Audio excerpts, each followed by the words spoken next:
And we're now live. Welcome everybody in the stream to the studio.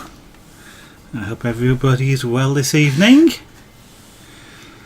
And we shall carry on with this somewhat extended episode of programming the everybody in the stream to the studio. And let me just mute my feedback, otherwise I'm going to confuse myself and you because you'll be hearing everything twice.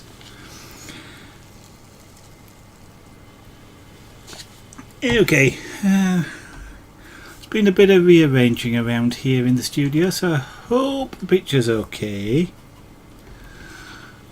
And the lighting's okay. Could be a bit interesting. Playing about with the lighting. I have just put an angle poise lamp right above the desk. That way I don't have to have the big uplighter on that's over there. And hopefully it'll keep the studio a bit cooler. Even though it's quite a cool day in the UK today, or up here in Yorkshire. But I am doing some work to try and get generally better lighting and stuff, and maybe I'll show you when it's finished. Anyway, now then, where did that window go? That's the one I'm looking for. There we go. 84 Guy, good evening. Welcome to the studio. Thank you for dropping in this evening. We're going to try and do a little bit more on the there we go. Do a little bit more on the helicopter. Somewhat more extended series of episodes than I expected. Expecting to do it in one stream. Then it went on to 2, and finally we're going on to 3. Really hope we finish it this time. Last night we kind of came to an end because I could not remember how to put my transmitter into programming mode. I knew it was dead easy. I just couldn't remember how to do it, so I looked up the instructions last night and now I remember.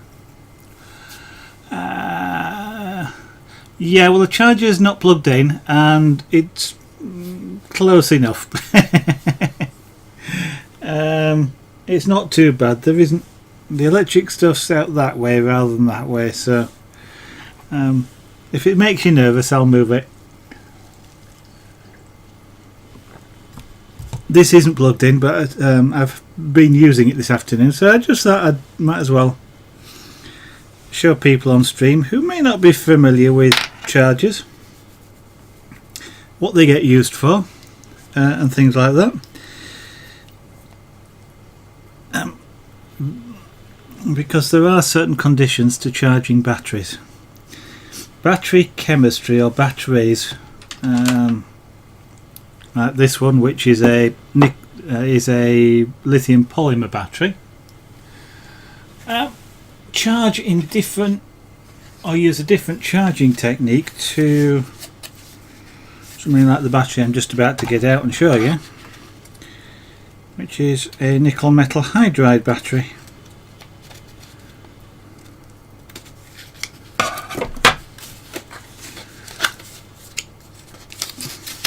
I've never opened this pack before, so this is new to me as well.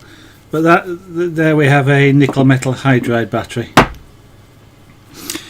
The name lithium polymer or nickel metal hydride refers to the composition of the battery and therefore how it stores charge. So lithium polymer uses the metal lithium and a polymer solution in order to store the charge. I don't know the exact chemistry, but I don't really need to.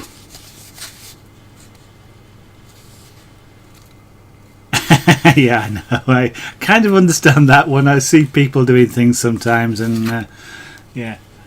And Tillybug, good evening. Welcome to the studio. Nice to see you back.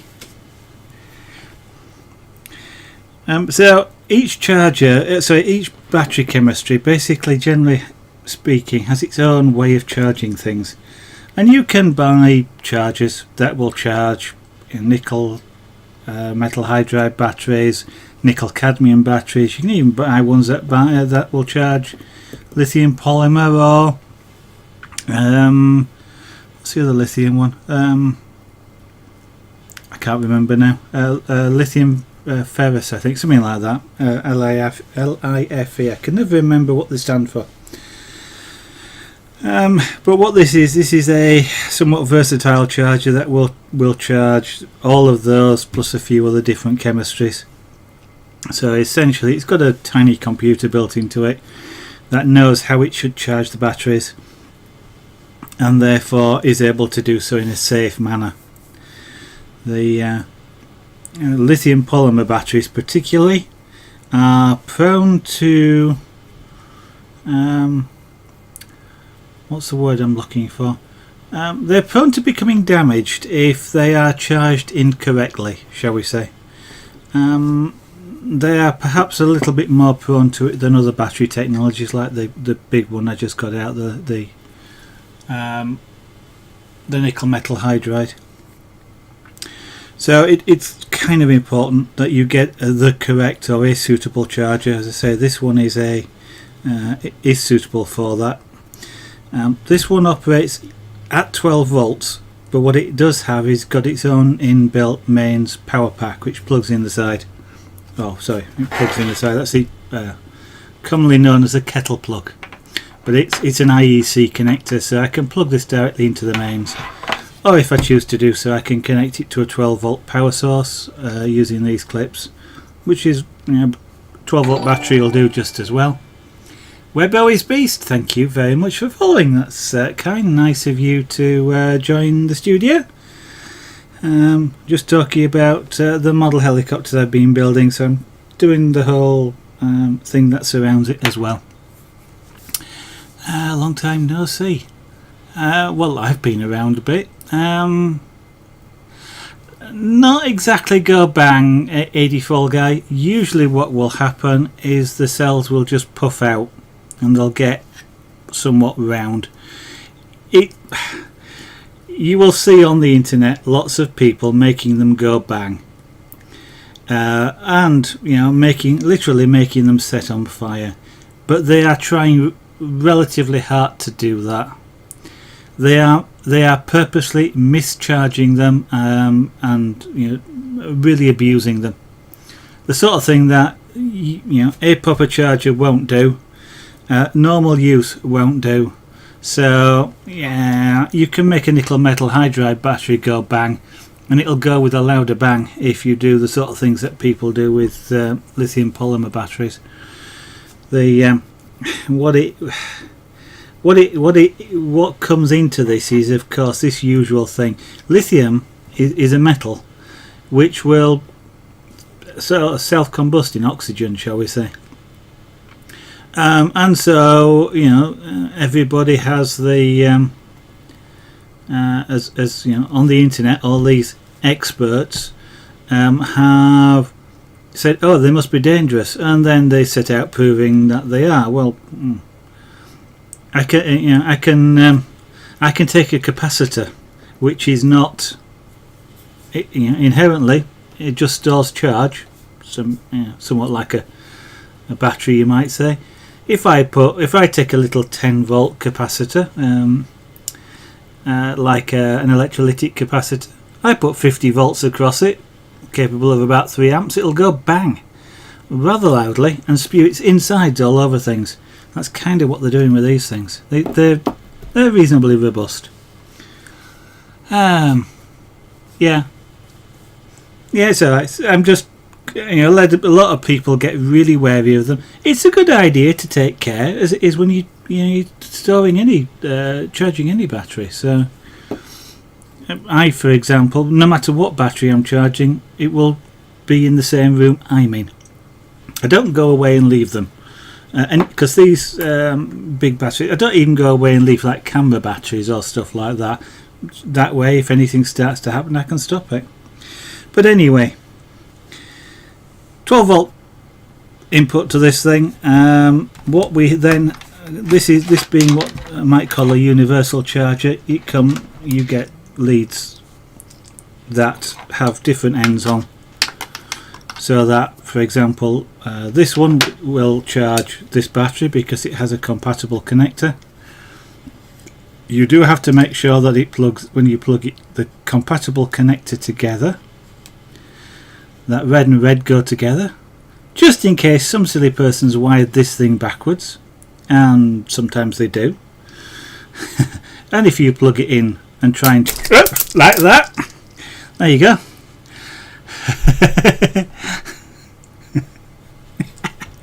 That made me jump. It might make you jump in a moment when you get to see that. You see, not taking care. And you know, people talk about, you know, you shouldn't short out lithium polymer batteries, it makes them go bang. Good evening 3D bloke, by the way, and Naozi. It's perfectly alright, it didn't go bang, and I just shorted it out by accident. And I'm you know, I should be embarrassed now. I mean, that's an obvious thing not to do, and I just went and did an obvious silly thing. But yeah, I just shorted it out. It's still here. It's not damaged it whatsoever. But you know, that's one of the things you just have to watch. And the trick always is to make sure you plug this into the charger before you plug your battery in. I've got a different type of connector here. Same two plugs on the end to plug into the charger. This one I actually used to charge my transmitter with. I tell it it's a different battery technology. I tell the charger that it's a nickel metal hydride battery rather than a lithium polymer, and therefore it knows how to charge it, and actually will charge it properly. You might also, if you're not familiar with lithium polymer batteries, notice this thing's stuck out the side here. One thing about lithium polymer batteries is, as I say, you have to look after them. And one of the things you have to be careful with is not to discharge them too much or to charge them too much. So they have a voltage range. The upper range is don't charge them above 4.1 volts each, and there's 3 cells in here, you might be able to see the 3. And don't discharge them, I think it's below about 3.4 volts, I can't actually remember off the top of my head. If you do that, it effectively changes the chemistry in the battery, and it's useless. And it makes it a little bit more susceptible to creating gas inside the cells, which then causes them to expand. And if you have a lithium polymer battery that has expanded, basically don't use it. It's not particularly a safe thing to do. Just from the point of view of once they start to expand, once they can rupture, and then you have the possibility of exposing the inner compounds, which are corrosive. But anyway, one of the things that you have to do is these 3 cells are in series. That means that they're plugged together like I'll just show you this.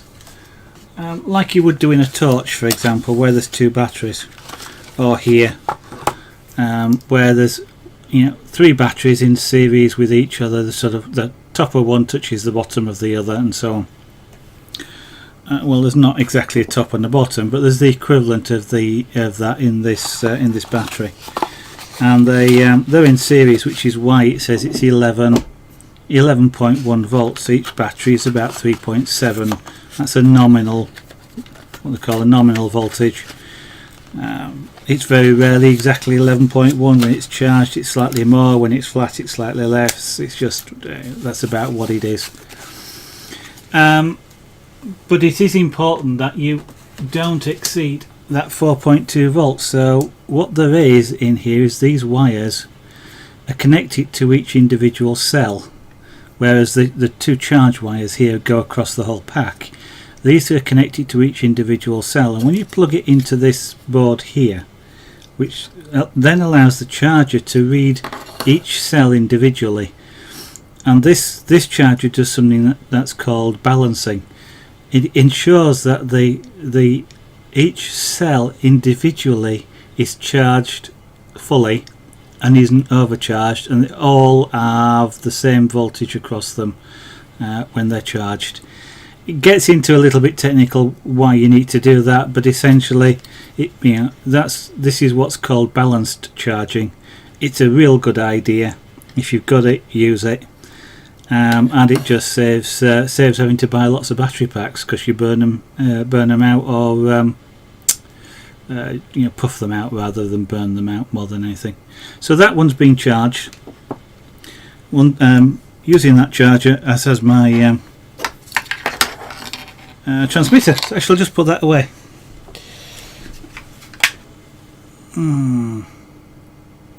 No, not with a bang, but with sparks and a little bit of excitement, shall we say.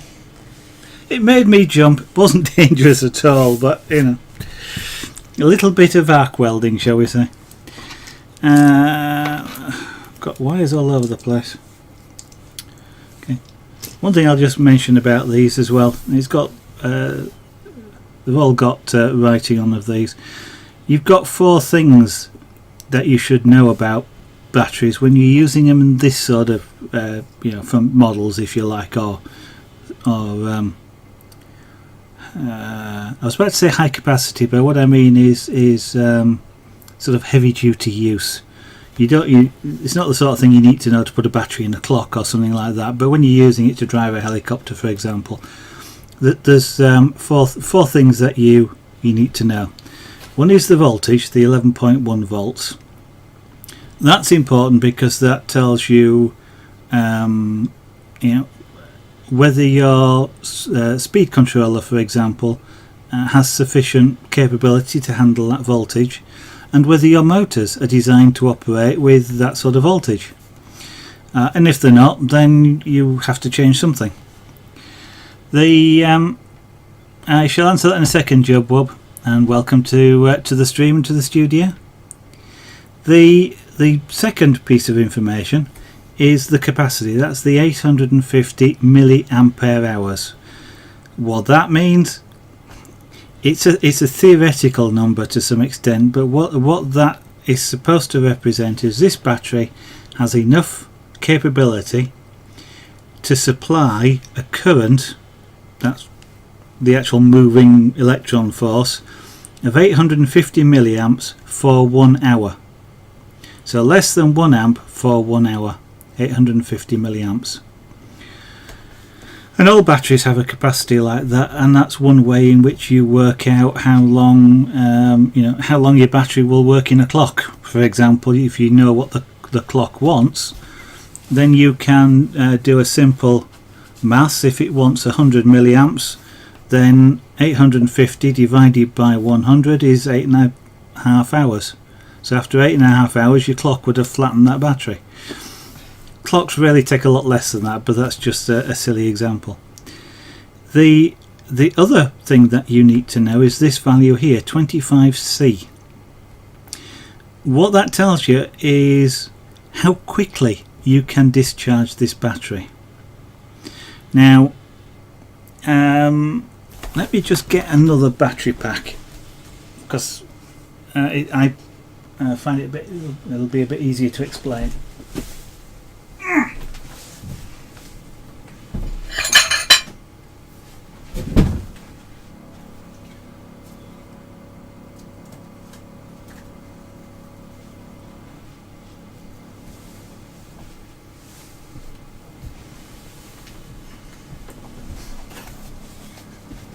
Okay, I'm back. So what the 20, and this is just another 11.1 volt pack. This is one of the packs I use for the larger quadcopters and one of the big helicopters I've got. This one has a number which is 40C, this one is 25C. They're both 11.1 volts. This one, as you can see, is physically bigger than this. This has a capacity of 2,250 milliamp hours, so 2.25, 2.25 amps for 1 hour. But I know that the helicopter this goes into will, when I take it off from the ground, it's drawing something along the lines of 80 amps of current. That's enough to weld with, by the way, easily. Now what that means is that if this is only capable of 2 ampere hours, then if I do the maths and divide 2 ampere hours or 2 by 80, it's about 6 minutes. It's probably less, my maths are terrible, but you know, the battery goes flat very quickly. But there is a problem with all batteries, lithium polymer batteries, as well as the normal chemistry batteries that you get in clocks and things like that, and that is, you cannot there is a limit to how fast or how much current you can take out of a battery. If you take like a normal AA battery and you short it out, you actually put a wire between the two contacts, there is a limit as to how much current that will flow from the battery, and it will still take that battery something like about 15 to 20 minutes to go flat. You know, just shorting it out doesn't make it go flat immediately, and that's to do with the way in which the battery is, you know, the chemistry and the physics of the battery, and these are the same. So the number 25C refers, and 40C in this particular case, refers to the fact that this battery is capable of supplying in sort of one instant, if you like, 25 times its capacity, so 25 times 850 milliampere hours. Now that's 85. I'm doing some maths here, but that's a quarter of 85, that's 42. It's about 20 amps this battery can supply. This one, which is 40C, is 40 times 2 amps. So this is also sorry, what am I doing? Yeah, that's right, 2 amps. So I've done some maths wrong. 25 times. I tell you what, I'm going to get a calculator out. I cannot do maths, which is real silly because I've got an A level in it. So what's 25 times 0.85? That's 21 amps. So what's 40 times 2.2? 88. 25 times 0.85 is 21. Oh, okay. Yeah. As I said, 20 amps. I think I got that right. This one's 80 amps. It's 4 times the capacity. Which, looking at it, is about right. So this will supply 80 amps in a burst. This will supply 20 amps in a burst. So that number there is important, because that's how much. That's the maximum that your motor or motors can draw in a burst. So if I go straight to maximum speed on the 4 propellers, for example, that's on the quad, it's going to take an amount of current.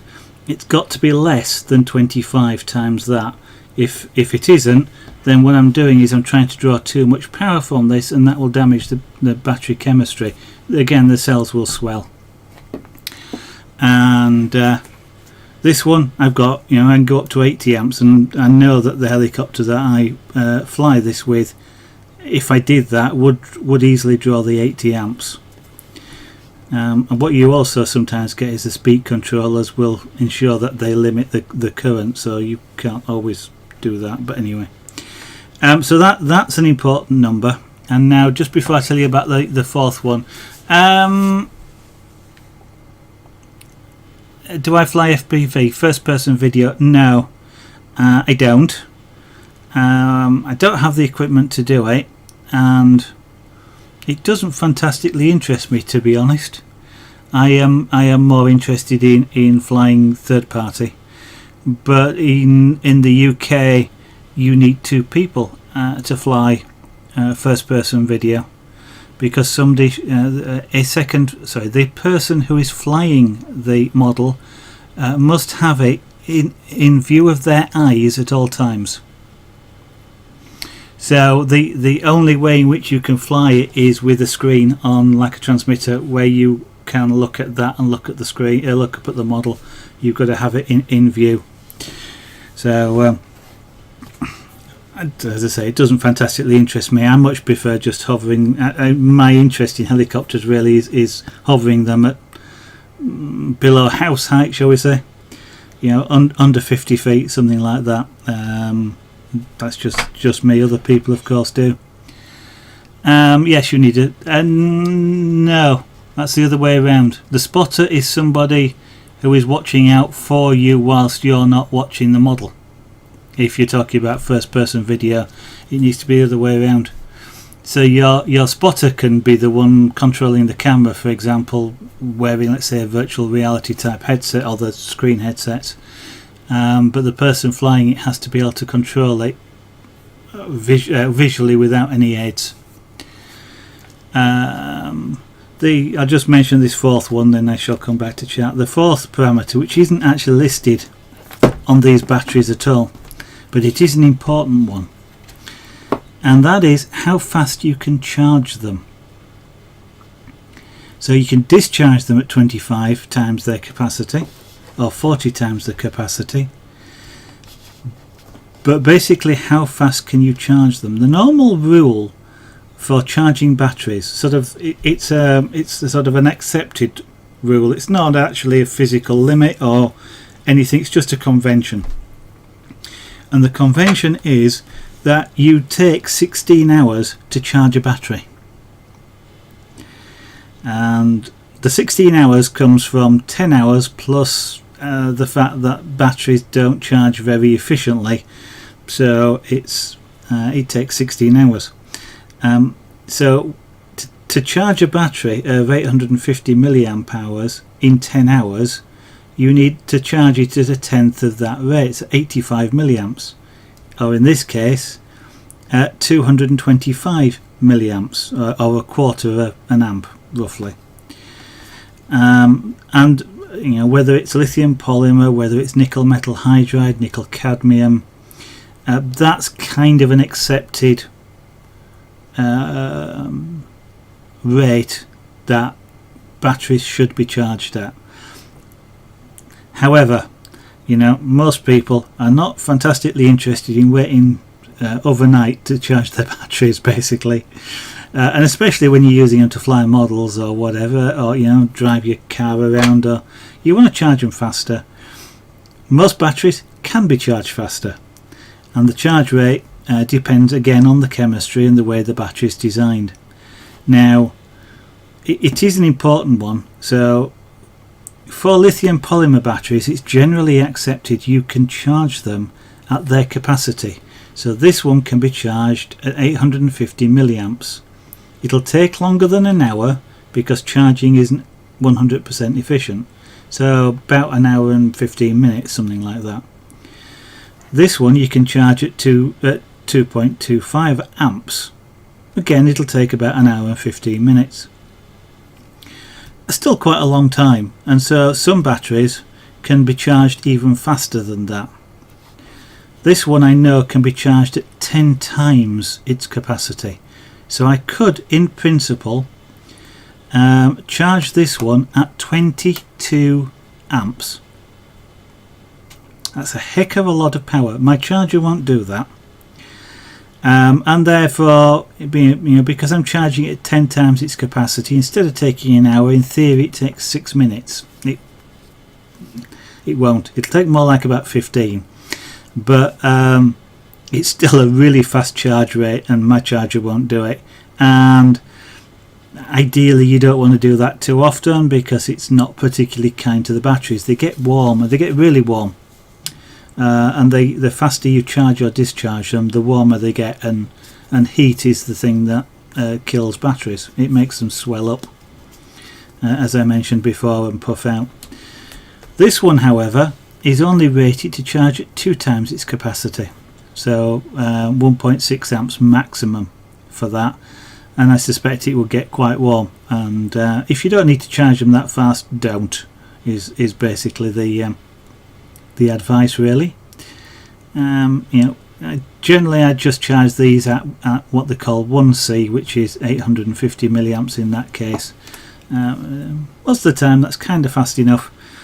If you love flying a lot, and you want to you want to fly continuously, rather than trying to charge your batteries at real fast rates, it's actually better to have more than one.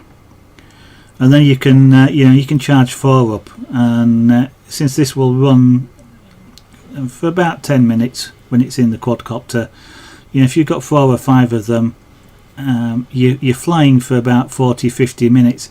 That's an awfully long time to fly, and it's really hard work actually. It's a lot of concentration to do that. So generally speaking, for most people, that's about their limit anyway, and then they want a rest so the batteries have time to charge. So that's kind of the 4 important things to know: the voltage, the capacity, the discharge rate, and the charge rate, which actually generally isn't on the batteries, and I don't quite know why, but there you go. One other thing I will say about charge rates or discharge rates as well, shall we say some generic batteries are overly optimistic. So if you have a need for a particular capacity, make sure the battery that you get can support that capacity, and don't necessarily believe the label that's on it. However, that's battery technology for you, and just to show you, there's another one. So we've got 3 different, that battery and this battery are the same voltage and the same capacity.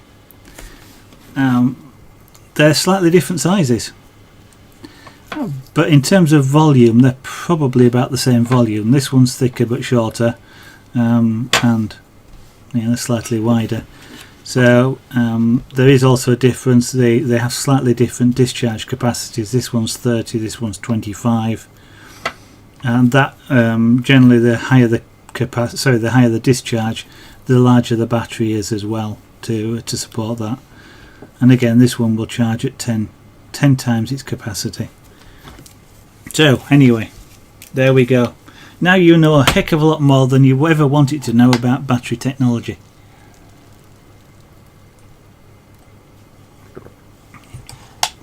And anyway, Jub Wub, you wanna know about flying planes rather than quadcopters?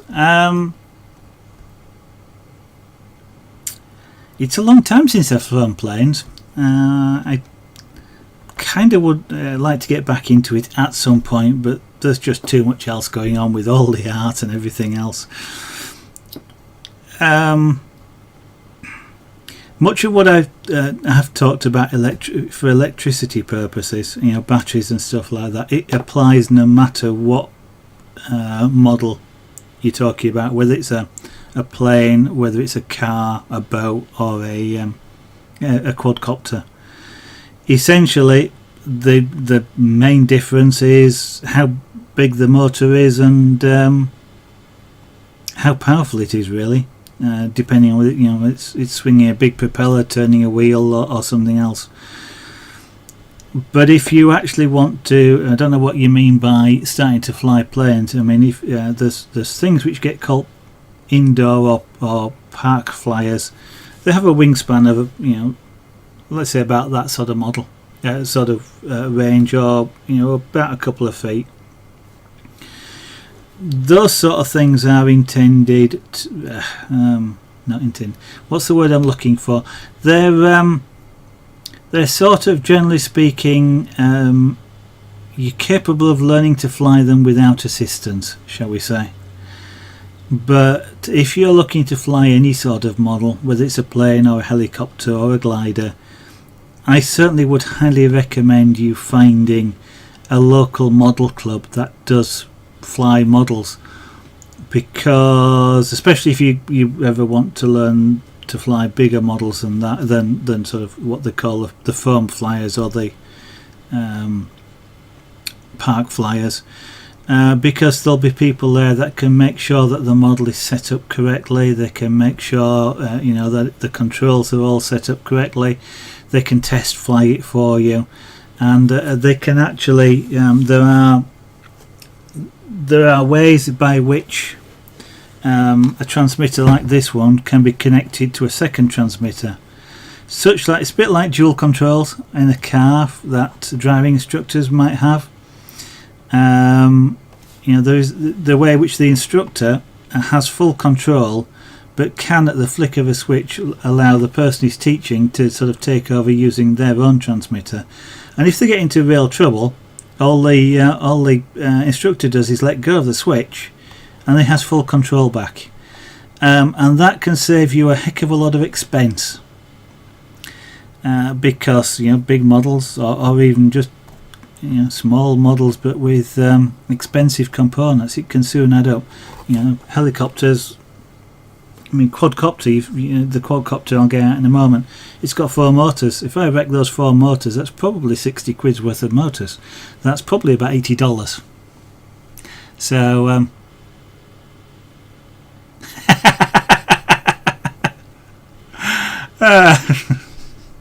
sorry, I just read your comment, 3Ds. You've probably gathered. Yes, before their battery went flat. Maybe I shouldn't talk so much and get on with it. But you know, Joe Bob, if you're seriously interested, go along and take a look at you know, go along to, if you can find them, a local club. I don't know which you know, which country you're in. But have a look on the internet. You can usually find one, or you know, your country's model association, which has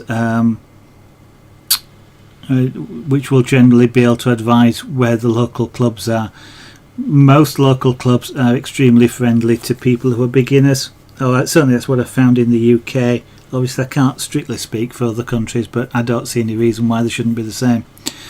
And you can see what it's all about. And you know, they can help you not buy the wrong things. For example, it's very easy to do that if you're not careful. And if you're not, you know, if you're interested in other things beside electric, like you know, internal combustion engines, for example, then they in themselves can be an interesting aspect to the hobby. Anyway, the next job is to basically to start connecting the transmitter to the model, and checking that wiring and things works. So,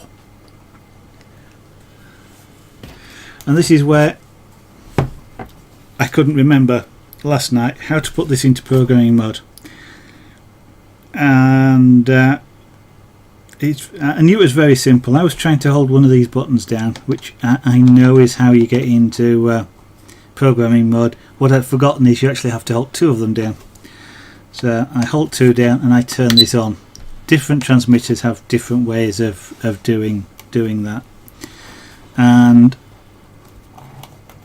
I then have let me move this light a little bit, see if I can get it so that you can see. This is going to be interesting. See if I can support this so that you can see what's going on. But so can I. Oh well, I shall try and hold it.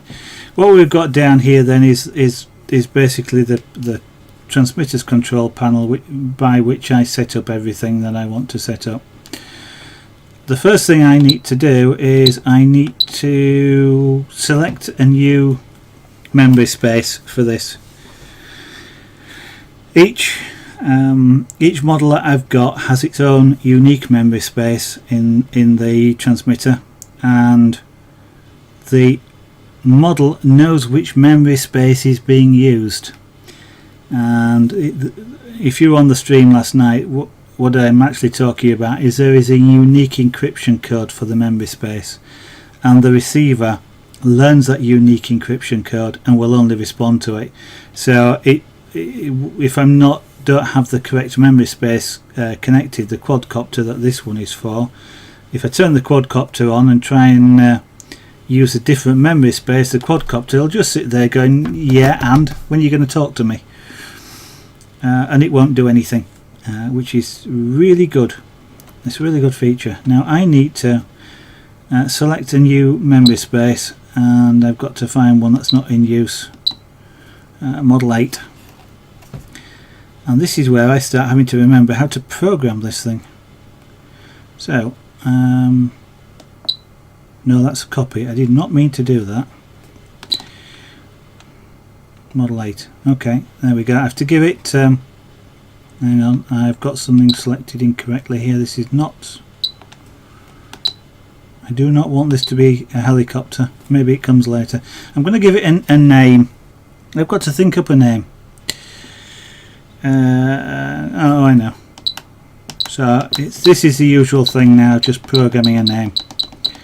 So I've got to go through the usual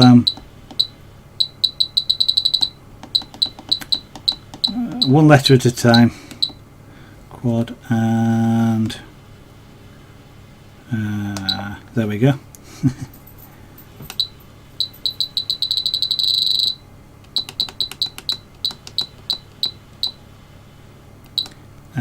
I can't spell either,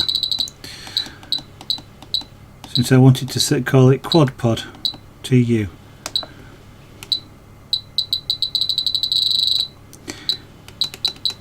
The name that I'm putting in here is just so that when I look at the memory I know what it's for. It has no other purpose. Quad. Neurotransmitters have the ability to put a lot more characters in, so that helps sometimes.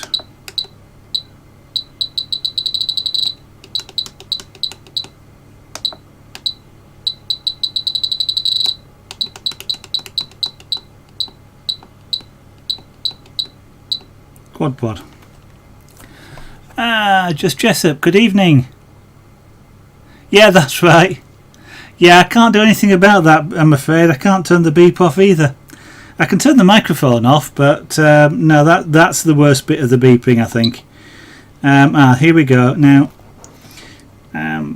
you might think I've got a helicopter, so I want to tell a transmitter it's a helicopter.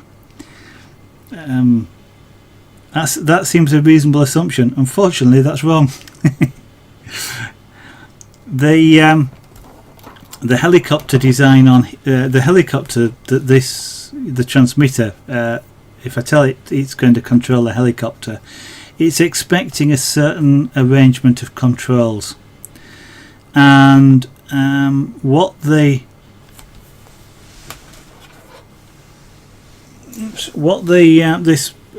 clever control unit does on the helicopter here, this thing here, is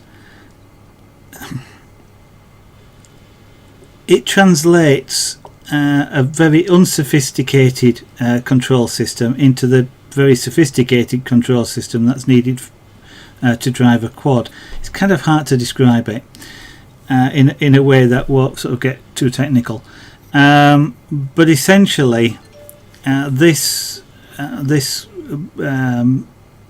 computer board that's here is expecting to be given control signals that would work for an aeroplane, not for a helicopter. The helicopters generally will combine 2 or 3 of the stick control signals together to form one particular function, and that's what this board is doing. It's combining all these control signals together to perform the necessary function. So the two would kind of fight with each other, and so I have to pretend that this is a simple plane that I'm flying. So I tell this it's flying a plane, and then it will give it just the simple control signals, and this thing will be happy and it should be able to control it. Yeah, it's one of those things that it's kind of like a gotcha if you don't read the instructions, or you just don't particularly think about it. So I've told it it's a plane, and I think auxiliary to switch. I'll come back to that in a minute. I'm going to have to at some point read my instructions as well, because there are certain settings I want to put into here, but that should be enough for the moment. Now all I should need to do is now turn that off and turn it back on again, and now we're out of programming mode. Now then, so we now have model 8. Why does it say Spectrum in there? I changed that name. Did I forget to save it? Ah well, it doesn't particularly matter, I can change that again afterwards. Now then, one of the things I now have to do is to do some more setup in here. And guess what? I've forgotten how to do that as well. But luckily I happen to have the manual next to me, and it's on page 26, the bit that I want to know now.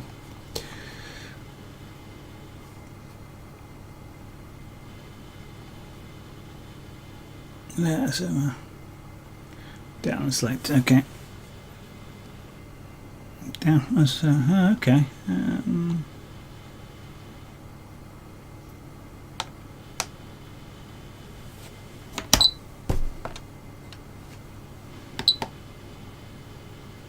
Yeah, I've lost the name. I'll have to put that in again afterwards. Oh, I know what happened. Yeah. According to what I've just read,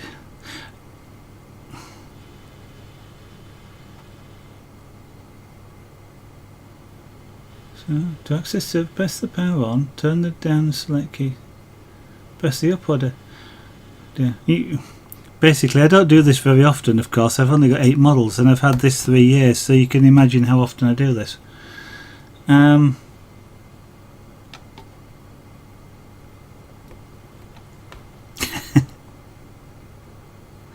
Yeah, I can't do much about the beeping. I can turn the mic off and you can just watch me if you like, and I won't bother talking either. Press the select key, press up or down key, and that's that one.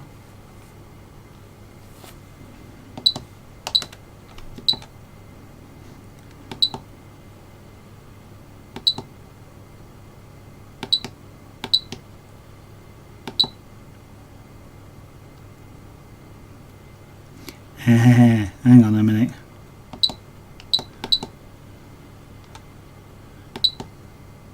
I remember this. Model name, type, model. No, I don't want to reset it. That's okay, that's okay. No, next one. Not the wing type.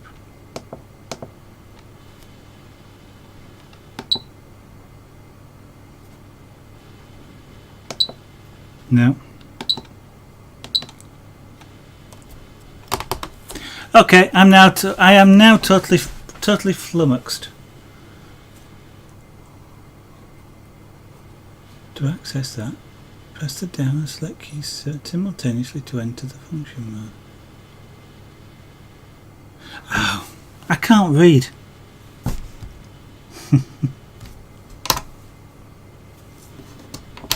Turn it on. Then press the buttons. Dear. What I wanted was this. These are a series of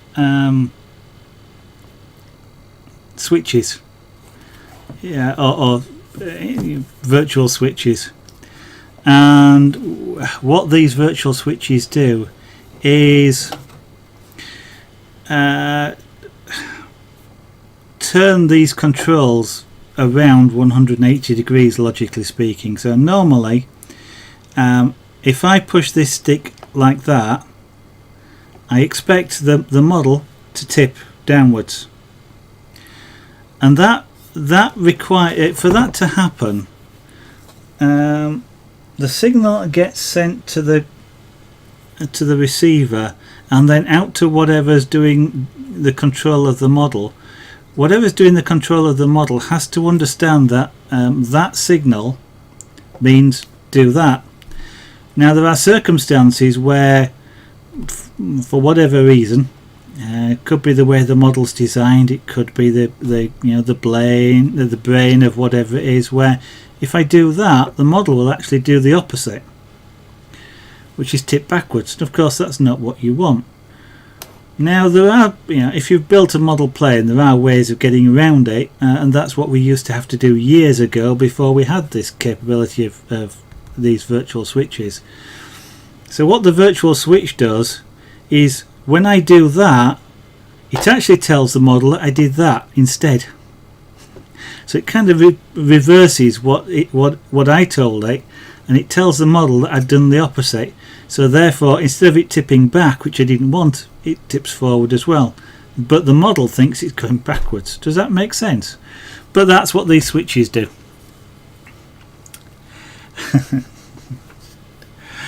And good evening again, Bubbles the Monkey. And yeah. And just to answer your question, just Jessup, the answer to that is yes. I built it from a kit which I bought as a kit.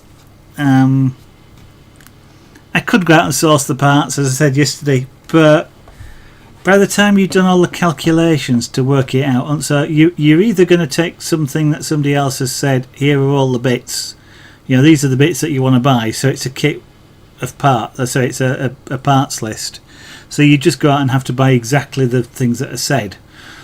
And if you can't get them, you then have to start working out what's a good substitute, or you have to go out and design it yourself, and then you're trying to do all the calculations about power and lift capacity and things like that. I just find it easier to build to buy a kit, to be honest. Everything's done for you in terms of the quad stuff and the helicopters. Planes are a little bit easier, and if I was building a plane, I've done both. I've built kits, and I've also taken a plan and built it from a plan. Never actually designed one myself, but kits, generally speaking, are easier. And you can get some really wonderful kits. Now then, the reason I want it to get to this switch position is I need to preset them all. And they've been nice enough to give me a table of how I should set these switches. So that's what I'm going to do. So channel 1, I need to set to reverse the control that I'm doing, like that. Channel 2, I've reversed them all basically. 2, more beeping I'm afraid, and 4.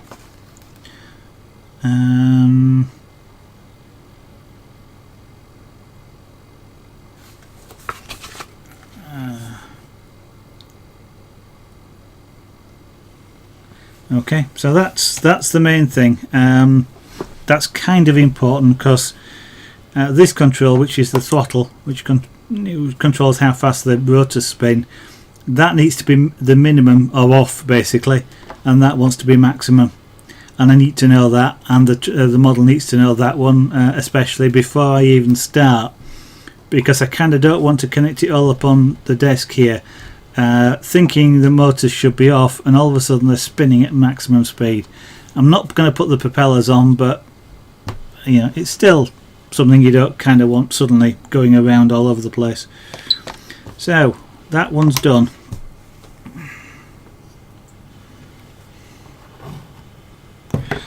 Now we come to this. So I can't get everything on the desk at the moment, but I shall do my best. What I'm going to do now is a sequence that's called binding, and what it is it's a sequence by which the encryption keys that the transmitter is using are transferred to the receiver, so that this receiver is the only thing that this transmitter will control, and that this transmitter is the only thing that the receiver will listen to. And I do that using a little plug that I put in onto this and connect up to the transmitter, to the receiver here, which when I connect the power up will tell this receiver it needs to go into this special mode that will allow the transfer of the encryption key.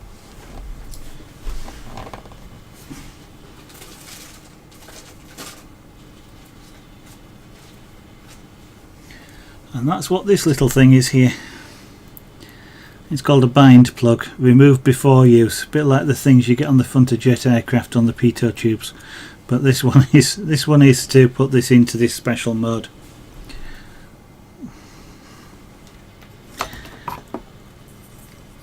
And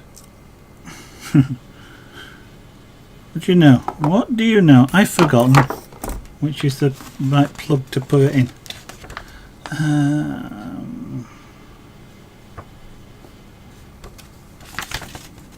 I'm just looking for a picture of the transmitter, which I know is in, say, the receiver, which is in this manual, and that will tell me. There we go, it's that one. Okay. So this this is one reason why I didn't sort of put tie wraps around all the wires. I now need to get this into here. All it is a plug with a loop of wire in it, and that loop of wire is enough to do to tell the receiver to go into that special mode. So what I do now is generally this is not something that people prefer to do, and that is you don't normally connect the turn the receiver on, turn the model on before you turn on the transmitter. In this case I have to do that. I've got no choice because the receiver has to be on first.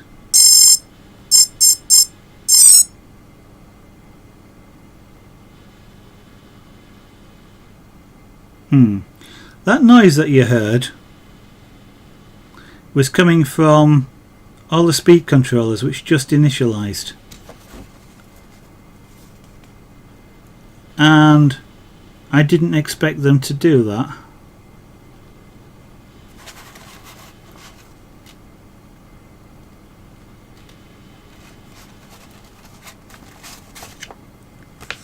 Normally when you put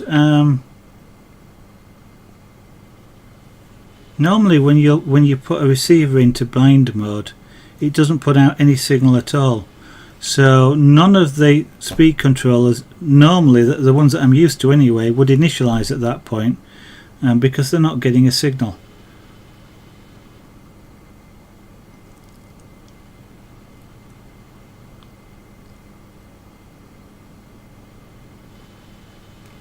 Okay, I've got the instructions here tell me that they will initialize and I have to ignore them.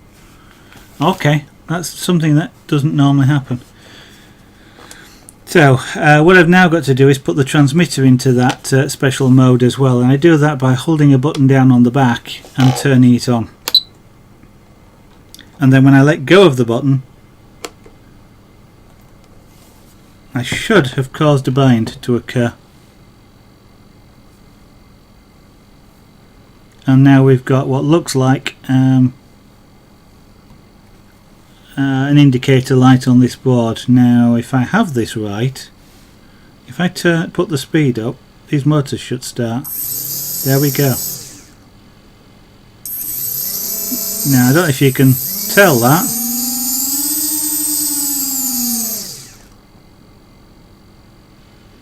Now the odd thing is that only two of them are running.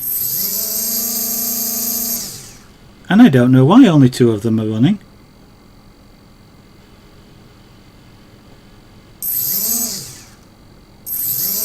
I expected to have more than two running, but anyway, I shall come back to that in a moment.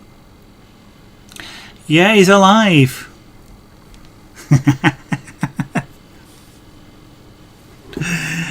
Yes, cue all the robot jokes.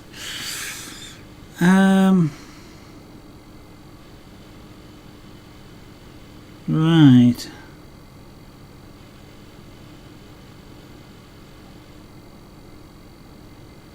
Okay, so before I go any further, now then,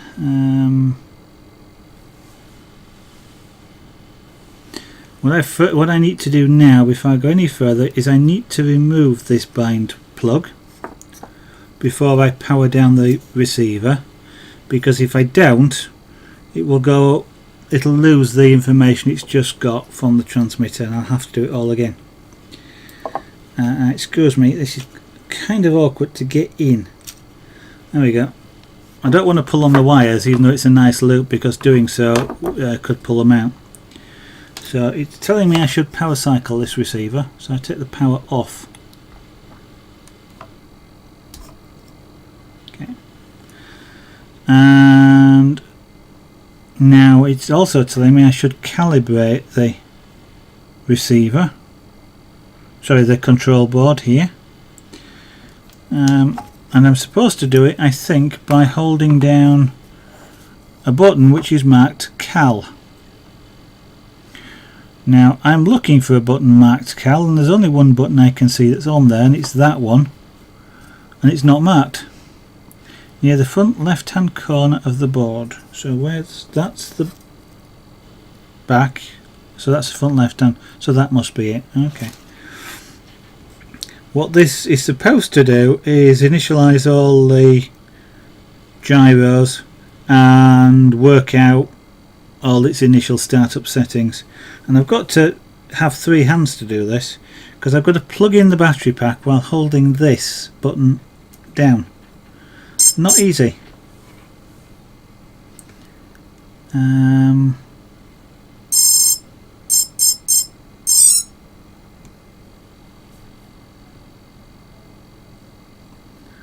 Okay, so that's supposed to have done it.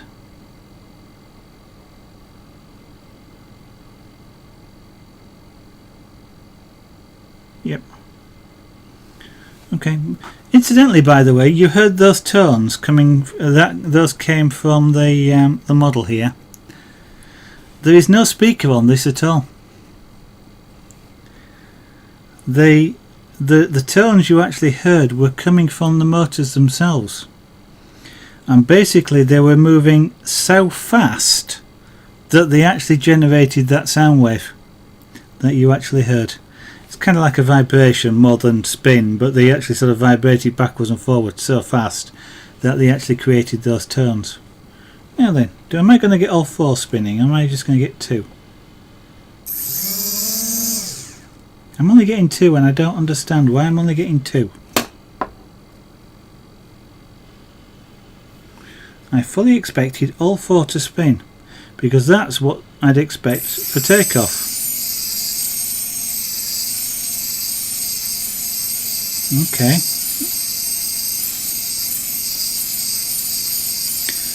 Alright, well, all 4 motors do turn, which is what I was concerned about. That means that they are at least all wired. But if I just turn this on slowly, what I've got is I've got this motor turning, this motor turning, this one isn't, and this one isn't. And I'm sort of thinking, what's going on? Now, when I rapidly tilt this in this direction like this, these 2 motors will actually do turn. I've got to do it fairly quickly, but I can cause both of them to spin. So I know they're connected, but I don't think it's right. I've never seen that behaviour before. So I am wondering what's going on.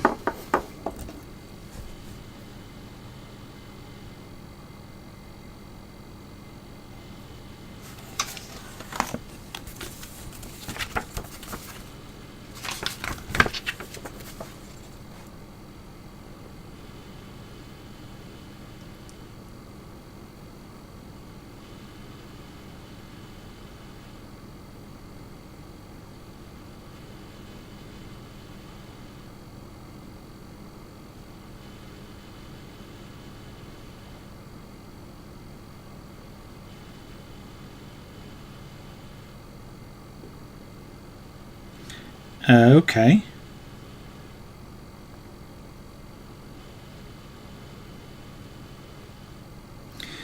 Right, it's got the manual here has got some sort of diagnostic information. At this point, it's one of the things it's talking about is a calibration routine. We've done one calibration routine, like a reset, and what it's talking about is making sure that all the transmitter sticks are in the center position. I don't know if it refers to the throttle in the same way, but and what's called the trims. Now with transmitters, most transmitters have these little controls here, which are alongside each of the axes of the sticks. And what these are is, when you're flying a model, rarely is it perfect, and rarely have all the controls in the model, whether it's a plane, a car or anything, being set up so perfect that it goes in a straight line when you don't give it any control. So, you know, like the transmitter here, totally hands off. In theory, if everything was perfect, the model would go in a straight line, whatever that straight line is, you know, appropriate to the model. A plane doesn't go up and down, it doesn't go left and right, etc. Cars go in a straight line and don't deviate, and a helicopter will hover, for example, and not drift to one side or the other or turn. If it does, then what it means is the controls aren't quite set right, and you know, to counteract that, when you're flying the model or driving the car, you start having to hold the stick slightly offset, and that's really difficult to do for any long period of time. And when you want to relax, you can't, because you've got to hold that position. So what the trims do is you artificially apply that that little correcting movement within the brain, if you like, within the computer of the transmitter. So instead of you having to hold it in, the transmitter's doing it for you. That's called a trim. Now what it's talking about here is that I should do a calibration routine where I push a button, and that will then learn where all the trims are on the transmitter, so that in theory what I can do is reset them. Bit of a complicated process of what exactly is going on, but basically press that, and then I can set the transmitter to what's called its neutral positions. But that still doesn't solve the fact that only 2 motors are spinning and not all 4, because all 4 should be spinning, and it's actually telling me that in the manual all 4 should spin. Ah dear. Actually, Bubbles, yes, you're right. It does kind of think that. There isn't an accelerometer on these 3. It's just 3 gyros. So all it's doing is detecting orientation. It's not able to do any dead reckoning as to where it is. An accelerometer would tell it how fast it moves somewhere, and therefore by working out how fast it moved, it'd know where to go back. And that's how it's one of the things that the drones have, is accelerometers as well as the gyros, and they also sometimes have magnetic sensors as well, so they can tell where they can read the Earth's magnetic force. But what Bubbles has said there is actually, it's actually what's happening, but it's kind of a roundabout way of explaining what's happening. The gyros that are on here and the control system that's reading the gyros can work in what's called 2 different modes. There's a mode where if a gust of wind suddenly tips it up, or basically tries to push it to the side, so it'll tip up and do all sorts of things. What the control system will do is just try and put it level and keep it level, but the wind will still blow it all over the place. If for example a wind pushes against this, it'll do that, and what will happen is the whole system will react to stop the wind pushing it, and it'll just stop wherever it stops. So it's pushed it, it's stabilized itself, but that's all it's done. It's just stopped wherever it was. There's then a mode which is generally called heading hold, and what that does is it still reacts to being pushed, however it's being pushed, but it sort of remembered, and I'd say sort of, where it was, and so it tries to put it back to where it was. So you'll get a push and it'll go back, roughly. If it keeps doing that over time, it's not that accurate, shall we say, but it's doing its best with limited sensors. The drones, which have a lot more sensors, can do that a heck of a lot more accurately than something like this. Now what the instructions are telling me is, if I only have 2 motors spinning, then this thing is in heading hold mode, and it doesn't want to be.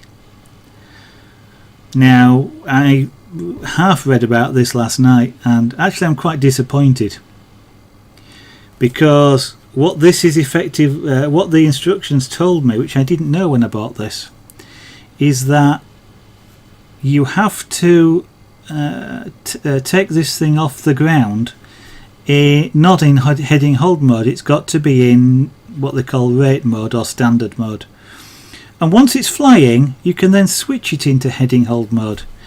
Now that's the only helicopter I've flown where you have to do that, or this will be the only helicopter I've flown where you have to do that. All my other ones are permanently in heading hold mode. I can take off with them in that mode, and that's really useful, because if as you're taking off you get a gust of wind, the helicopter stabilizes itself. This one apparently won't do that. Now that makes it a little bit more complicated for me to fly, because I have to apply more control when I'm taking it off, which is, when you first power the rotors on and it's right down on the ground, that's at its most unstable and poorly controlled position. That's the worst part of it.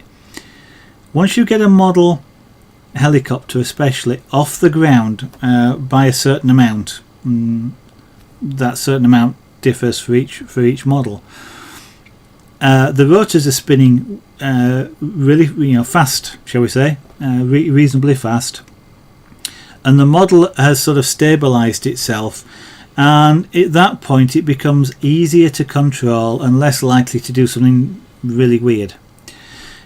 It's what's described as getting it out of the ground effect, and what ground effect is if you imagine there was a propeller on here, and I turned the motors on now, it would blow, and anything on the desk will blow out of its way. But what's happening as well is the air's hitting the desk and bouncing back up, and it's buffeting the bottom of the helicopter, and to some extent what it's doing is it starts to sit on that cushion of air that it's created. In some ways a bit like a hovercraft, but it sort of sits on there, but it's like it's sitting on a mushroom, a mushroom with a curved top, which means it's really unstable because it's trying to sit on that balance point.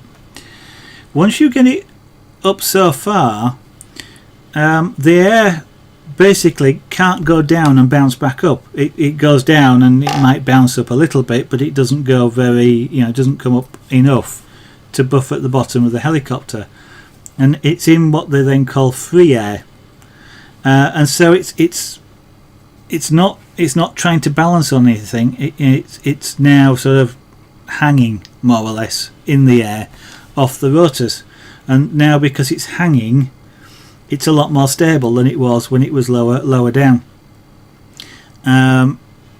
But when it's highly unstable, as you're just taking off, that's when you kind of need all the help you can get. So that's where heading hold really comes in, because if it gets a gust of wind and suddenly spins, you kind of have to keep control of it now, or at least understand what's going on. And one of the one of the problems you've got with any model is that, let me turn it this way, this is the front, okay? Now then, this here is the front and this is the back. So if I move a control to say tip to the left, it'll do that, okay? Now if a wind strikes it and tells it to tip to, and I'll just lift it up a bit so it's a bit easy for you. If a wind hits it and tips it to the left, what I want to do is move the control stick to the right so that I level it out. That's okay. Now imagine the wind has hit this and spun it around 180 degrees.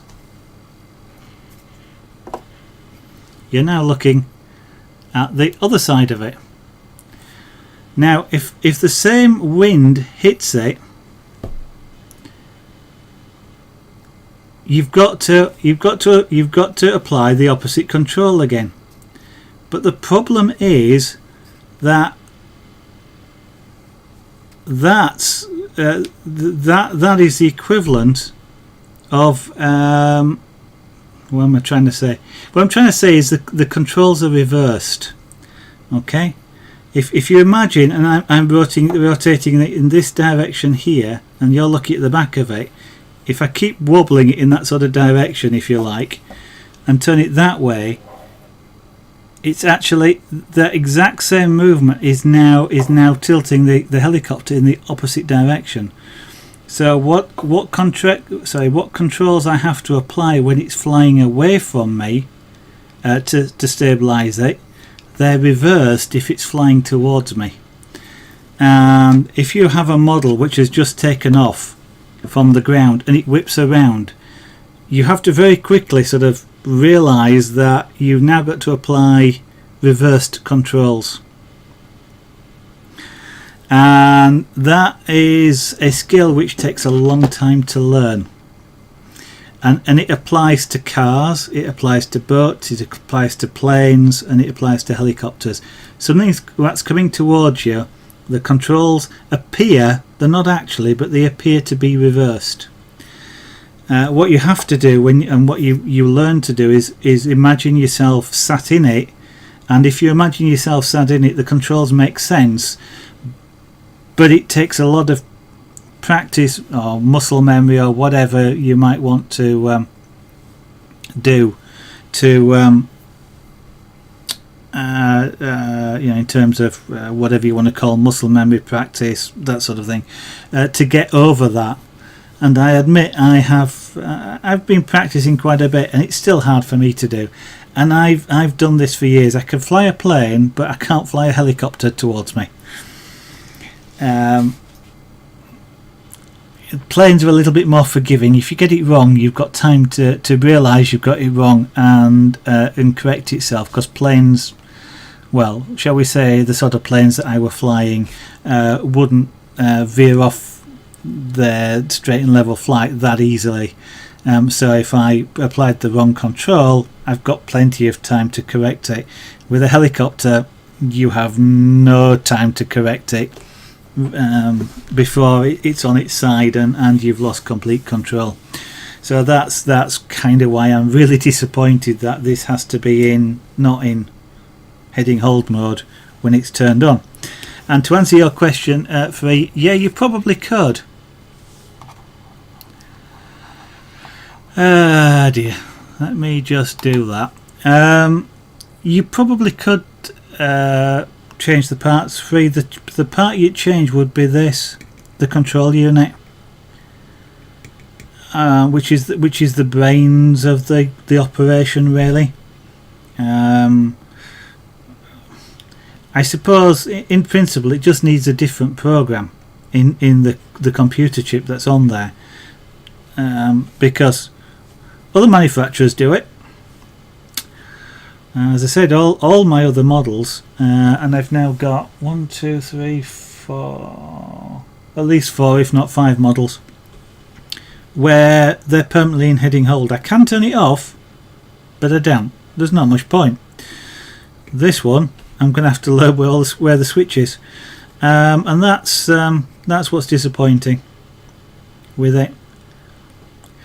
But one of the reasons why I got this is because it looked to be a really stable platform, and that just interested me. And that's obviously down to this thing here and how it's programmed. And if I change that, I've just changed the characteristics of the whole model, and so I've lost, if you like, some of what I bought. So I don't really want to do that at the moment.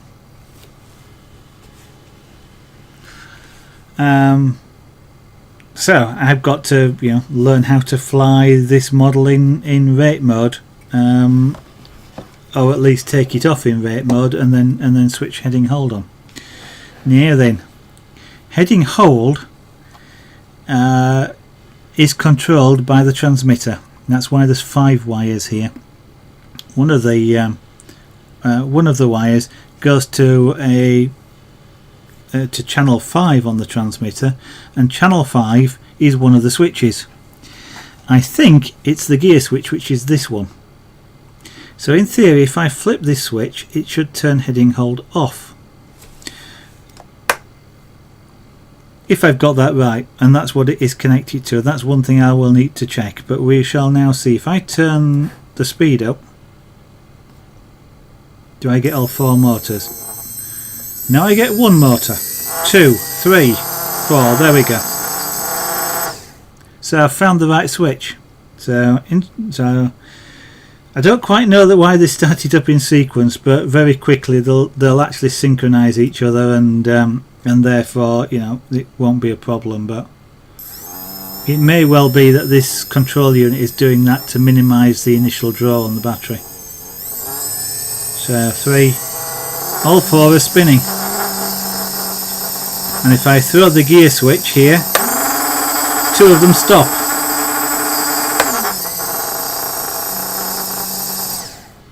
So I've correctly identified that channel. So when the switch is in this position, heading hold is off. When it's in that position, it's on. If I don't like it and I want it reversed, I can actually just go into those virtual switches and just go to channel 5 and flip it the other way, and then this will be off and that would be on. I'm not quite sure. I'll decide that afterwards. And what I may also decide is this transmitter, I can actually say, actually I don't want that channel on this switch, I'd rather have it on one of the other ones. And I probably will, because these 2 shoulder switches here are actually easier to get to when you're holding the transmitter than that one. Each person to their own, of course. Some people prefer, but that's one of the nice things about these computerized radios that have these multiple channels. I can, within reason on this one, I can say I'd rather have a different switch do that function. On the very new versions of the Spectrum, I can have any switch or control stick do anything, which is really nice, and I keep thinking I'd love to buy it, but I can't really justify it. I'd love to buy it, but I can't really justify it because this does everything I want otherwise. But now the next thing I need to do, and another reason why I want it to get this far, is I want to check these motors are actually spinning in the right directions. And that is basically the opposite pair should be spinning the same way, if I remember correctly. So that's what I want it to check. So I shall lift this off the desk and it will be a little bit less noisy.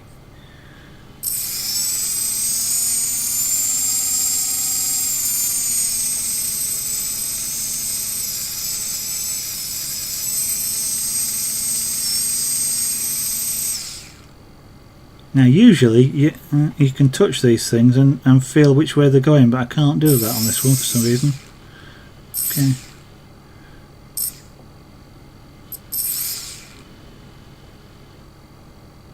So on the bigger motors you can just put your finger just gently against it, don't push against it, but gently against it, and you can feel which way the motor's rotating. I can't actually feel that. So I'm wondering if I can try another trick. And another trick is to take something like this And now I've got little air holes in the top there, so if I rest this so it just catches the air holes, it'll be driven one way or the other, so I can tell which way the motor's spinning. Okay, that one is spinning anti-clockwise because the way it's being driven. This one here is also being driven anti-clockwise. So those two are spinning in the same direction, which is what I want it to see. I'll now start the other two up. Oops, I'm in heading hold. So I'm going to start the other two. Well, this one is spinning clockwise, which is what I want. And this one's spinning clockwise. So the motors are spinning in the right direction. Mr. Profisk, good evening. Sorry I didn't see you a little bit earlier. But yeah, it kind of is. And thank you for saying so. Oh, Bubbles, you finished that great, I was about to say great big bead. Fella with the two swords, wasn't it? Edie, sorry I missed your earlier message. Have I banned you, Free? I apologise for that. That's accidental. I'm using a trackball, and the buttons are on the side here, and I'd pushed the transmitter against the button, which just happened to be over the ban button for your name. So I'm very sorry about that. That was not what I intended to do. I didn't intend to do it at all. So we know those motors are spinning correctly, so what we'll now do is turn the power off, and we will turn the power off on the transmitter. Incidentally, one of the things that's with the older transmitters, that used to work on 27 megahertz or 35 megahertz, and other countries have different frequencies, which were analog transmitters. They weren't computer radios, which are digital. If I was using a transmitter at home, I'd have to be fairly careful near where I live, because there are within a reasonably short distance at least one model club that flies. Now if I was doing this on a Saturday afternoon or a Sunday, and I had an analog transmitter, then I would be in danger of interfering with whatever they were doing, and so I would have the aerial collapsed, because those have got long telescopic aerials, and I would be using it as little as possible, because of the chance that I could interfere with somebody who's actually flying and crash their model, which is not something I want to do. Those things are expensive. That's the nice thing about the computer radios, as I mentioned earlier. Only the model that has the encryption code of that particular transmitter will respond to it. So I could quite literally stand next to somebody who is flying and turn that on and off, and his model just goes, yeah, and it's an amazing technology.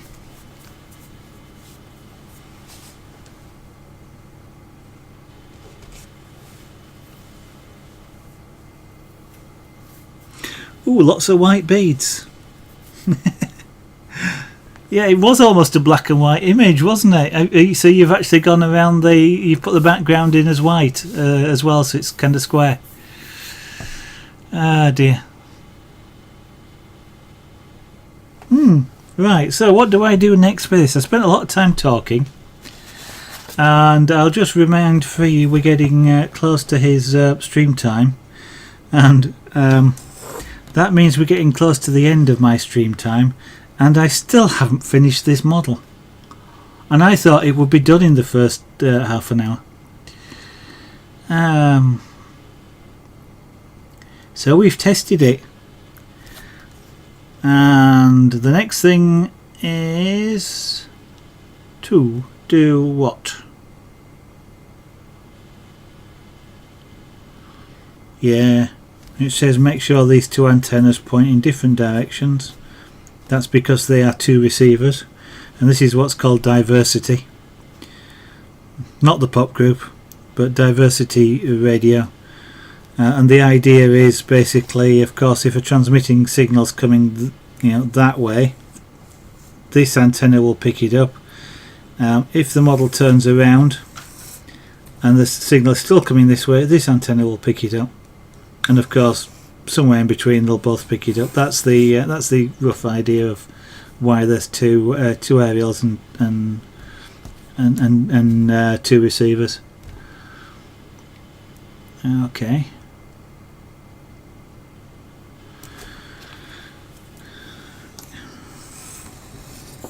I am supposed, apparently, that this is supposed to slide in there and then somehow be held in place by something.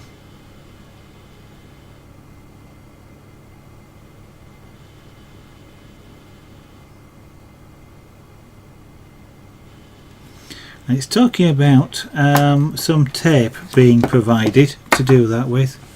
Incidentally, one thing just to be careful of with carbon fibre, when they generally speaking, when they do anything with carbon fibre like this, it's either cut out with a router, or it's cut out with basically a big cookie cutter, just comes straight down.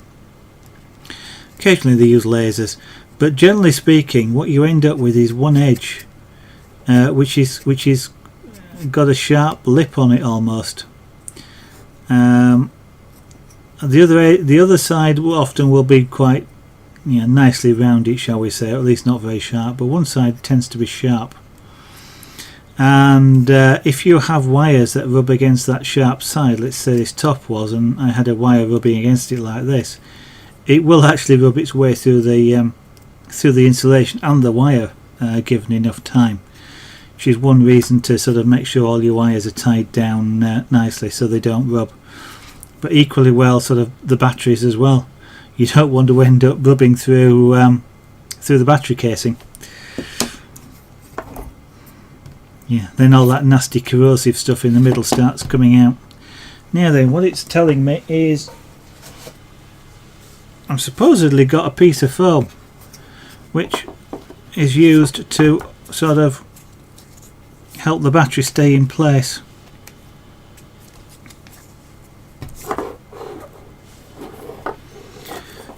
In this area here, which it sort of is, I guess it would do. It feels quite tight in there.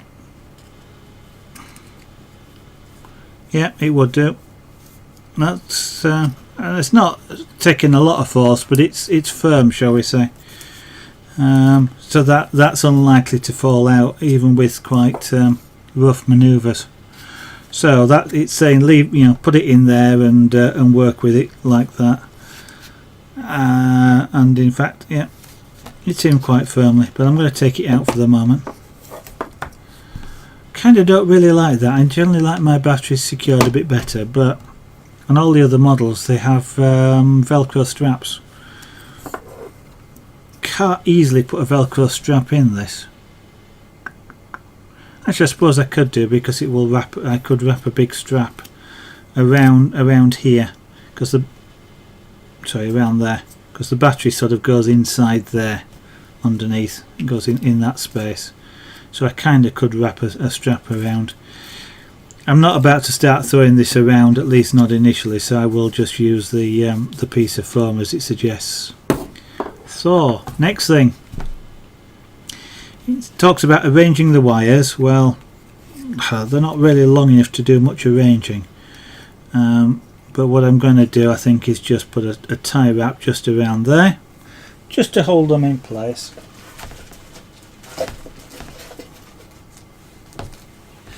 There is a dome which will go over the top of here, which will hold them in place as well. So I'm not too worried about it. In fact, I'm not worried at all about it.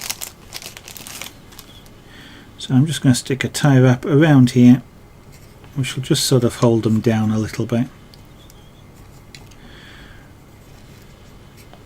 they're secure from the point of view they're not going to vibrate loose or anything like that, and they're not going to rub against anything. In terms of wiring, I've actually found this one quite hard to do because the wires are kind of only just long enough.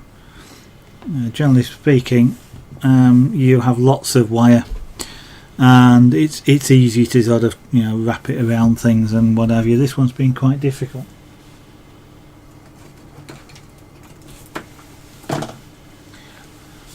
And by difficult, it's a degree, you know. It wasn't fantastically difficult. It was just a little bit fiddly and didn't quite go as I'd like it to, you know, nice and neat. And I've probably got some more tie wrap somewhere that I can put round and just neaten all these. You know, it would be nice to have this wire sit nice and neatly in there, for example. Just needs another tie wrap, but they don't supply enough. Okay, so cut that off. Next thing it's talking about is propellers.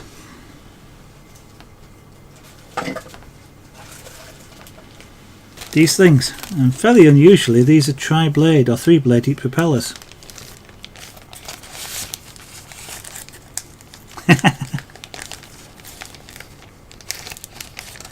Yeah, okay.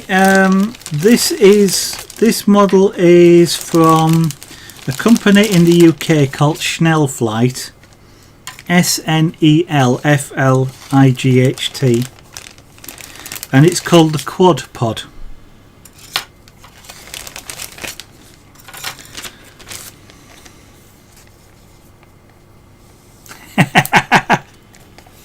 Chicken nuggets. Quite fancy the idea of chicken nuggets. What did I have for tea? A steak.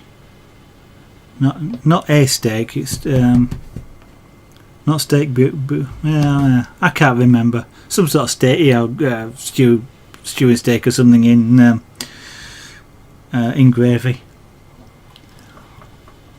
Let's have a look at. Let me just do this. SNELFLIGHT.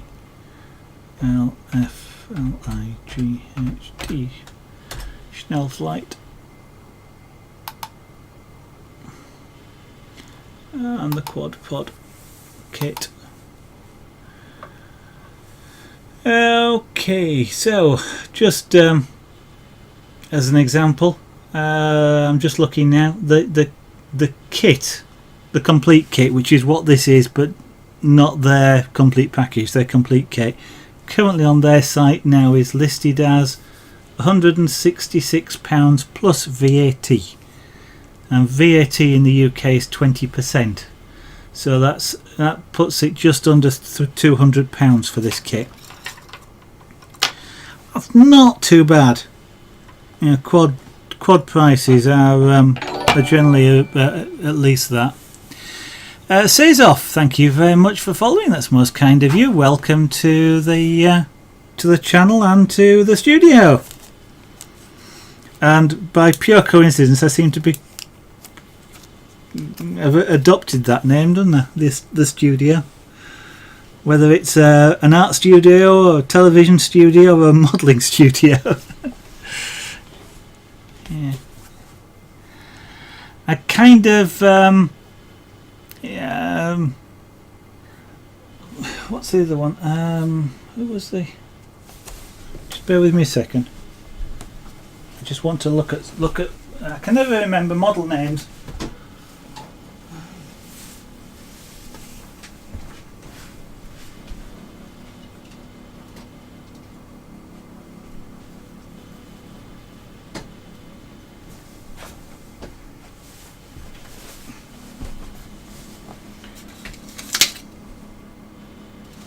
There we go. What I was just digging out was this one, which is the big quad that I've got, and I will just lift the camera up so you can see the difference between them. So in actual fact, my big quad actually isn't all that much bigger. Sorry, I can't really hold this camera too well. That's it there. It's not fantastically all that much bigger in terms of size. It's probably about a third again the wingspan. But this is the other big quad that I've got, and this one is made by Gaui, GAUI, and I seem to remember this one was in the order of about £300, and I find this a really nice model to fly. It's really stable, and it's not like the new ones. It's not a drone. This one you have to fly, but I'm quite reasonably confident to fly this one within about 6 inches of my face. I wouldn't do it in a windy day, but on a calm day, that's how stable and how much I trust this model. I'm not sure, looking at that, this is 300. This I'm hoping that if this is worth £200, and I think it was less when I bought it, inflation and whatever, but I'm kind of thinking, I'm not quite sure whether it's worth the difference between the two. It'll have to fly really nicely, but that's what I will find out this weekend with a bit of luck.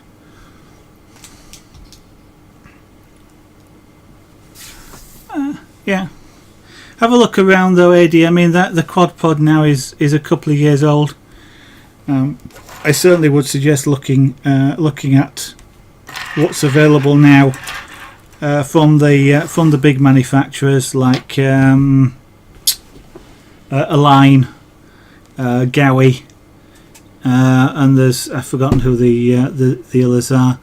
Are you in the UK, AD? Fall Guy? I can't recall. Let me just, because one of there's a few websites UK wise that have a nice range of models in terms of. I'm just now trying to remember one of there's a website that has a quite nice site to look at the models on. In Sheffield, and I'm just now trying to remember who on earth they are. Heli something. Let me see if I can just find who they are. Of course, if you're not in the UK, then you wouldn't buy them from there, but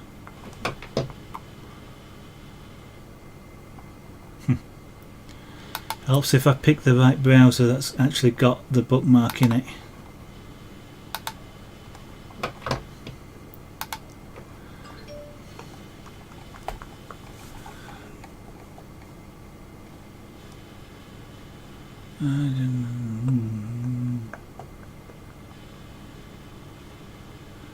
Unfortunately though, I've got thousands of bookmarks.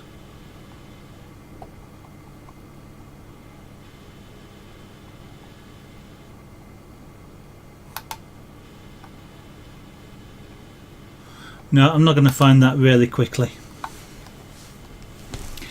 Yep, I've just seen you go live, 3D block, so obviously you're not hearing me, so that's fine. UK East Midlands. Ah, okay. I'll try and remember, AD, to just find it. It's annoying me now, but I've got a couple of links, so I'll see if I can find them, and if I do, then I'll fire them across you in a PM on Twitch, and just to get you started in sort of where to look. Right, propellers, which is really almost literally the last thing to do, because once the propellers are on, I won't put the dome on until I've test flown it, and then the dome will go on after that. But I now got to just find the diagram which tells me which propeller goes on which motor.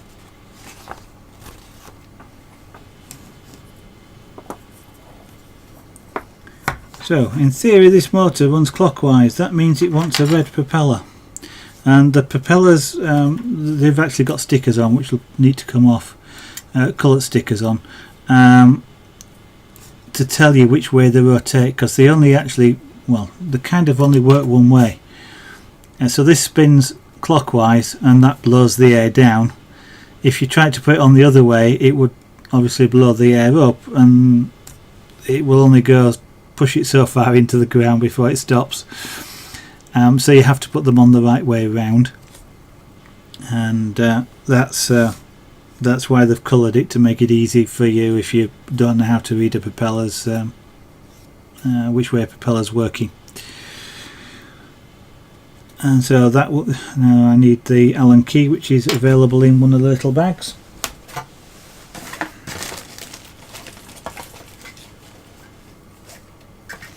Which is actually the only tool that they give you. So you do need a pair of cutters and a screwdriver. And a small pair of pliers does help, but that's just for grabbing older things.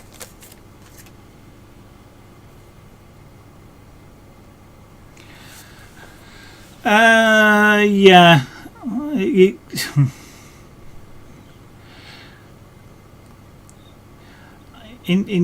really depends on how determined you are, AD.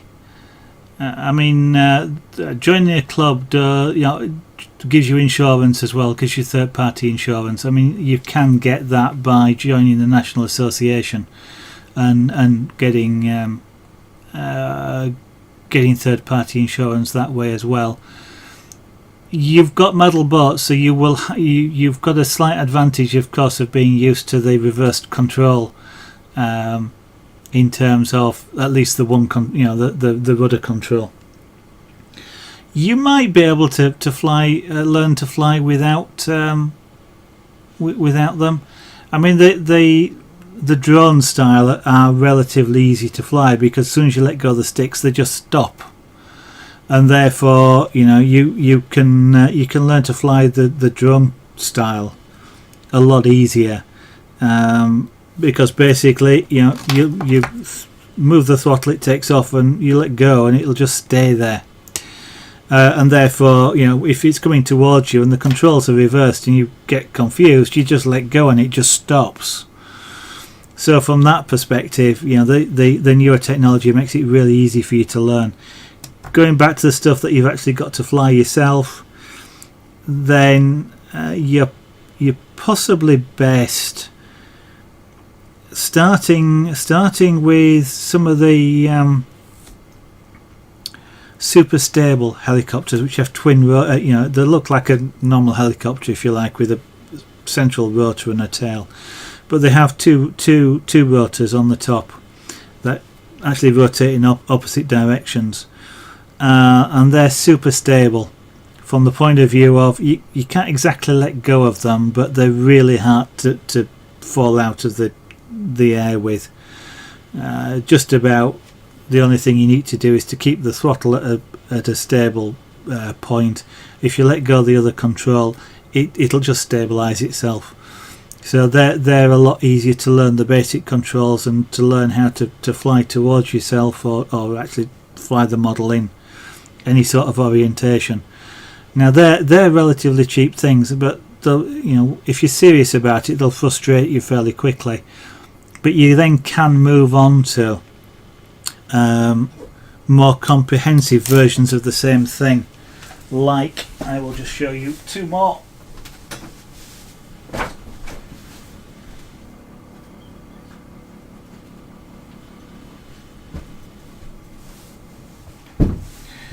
Oh dear. Got to get all my models out. We've got this one, which is it's not one of those super stable ones. This one isn't aerobatic as such, but it's quite a nippy little thing. This is kind of a halfway house. It's what they call a fixed pitch helicopter.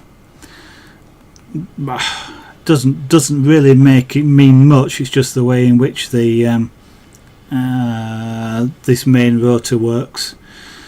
This is not as stable as those super stable things, but it is as you can see, it's a little tiny fairly lightweight thing. Won't do a lot of damage if it hits anything or person, but this is it controls just like its bigger cousin, shall we say. And the next step up from something like that is something like this. Again, now this is aerobatic. This one will actually fly upside down. You can fly loops and all sorts of things with this. You can do a full aerobatic helicopter aerobatic schedule with this. And this one, you know, you have to fly. Again, it's small enough that, you know, these things will kind of sting a great deal if they hit you, but they're not going to break any bones or anything like that. And you know, this sort of can fall out the sky, and you can snap parts, but you're kind of unlucky if you do so, especially if you're doing it over something like grass rather than concrete. But you know, being able to fly something like that, if you can fly like that and fly this towards yourself, or even fly it upside down towards yourself, then you know, flying something like this quad wouldn't be a problem at all.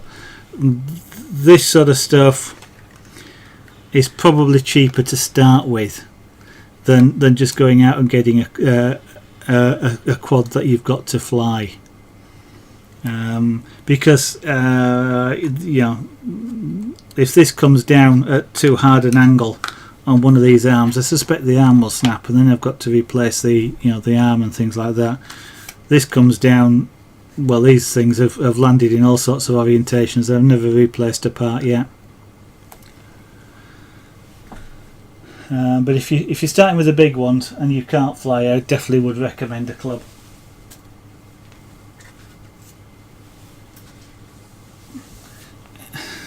Because if you can't fly, one of the problems you've got is, you know, if this starts doing that, is it because it's not trimmed? Is it because there's a fault? Is it because you don't know how to control it? And if it's a fault, it's always going to do that, and it's not your flying, and you're not going to be able to understand that. Whereas if somebody who can fly it flies it, and they know whether, you know, it tipping like that is them, or it's the model that's not set up right, for example. Bubbles, have a good evening, and thank you for stopping in. I hope we haven't bored you with talking about models, but we hopefully will be back to proper art tomorrow.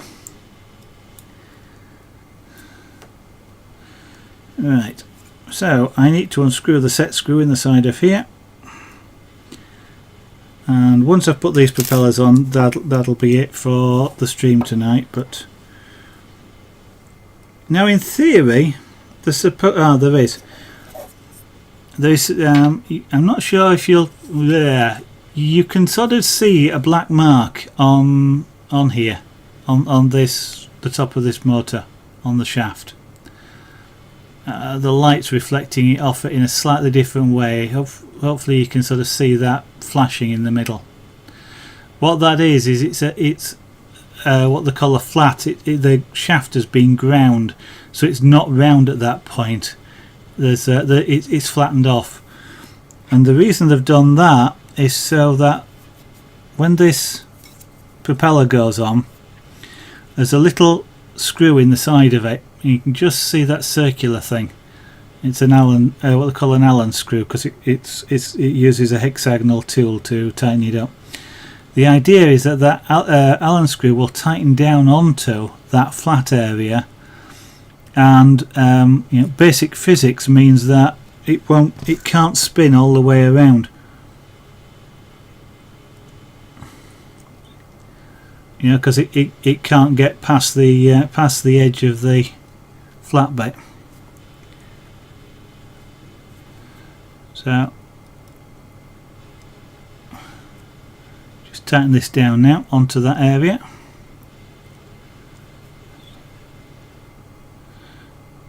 Okay. Now what I should really do is probably use some Loctite, but use the type of Loctite that can easily be undone, not the permanent type. So I'd use blue, I think it is, rather than red. which is just a thread lock. It just stops the thread vibrating out. Okay, so that, I've applied a reasonable amount of force. I don't want to go too hard. It's very easy to strip these. Very, very, very easy. Incidentally, whilst you're looking at the propeller, you may see these black squares that's on them. That's sticky tape. It's black sticky tape. It's meant to be there. So if you get a kit and the kit's got this on it, leave them. Because what it is this propeller has been balanced, just like the balanced car tyres, so that when it spins, if the blades have different weights, what happens when it spins is the blade wobbles and vibrates, and vibration isn't a very good thing for a model. Full stop. Isn't a very good thing for most things. Cars are the same. It makes your steering bounce all over the place. By putting these, what they've done is they've put this into a mechanism to balance it, and they've decided that tape in these particular positions balances the blade, and therefore it spins smoothly. And so that's what they're on there for. And all of the blades have got tape on them. So I mean, this one, and it doesn't need much. I mean, literally a piece of sticky tape is enough. And even on my biggest helicopters, just a piece of sticky tape is all that's needed to balance the blades. And not much bigger than that either. But essentially what you've got here is this blade was the lightest, and these two were heavier, so they've made this one heavier basically, so that they're all the same. Right, so I need to put this other blade on.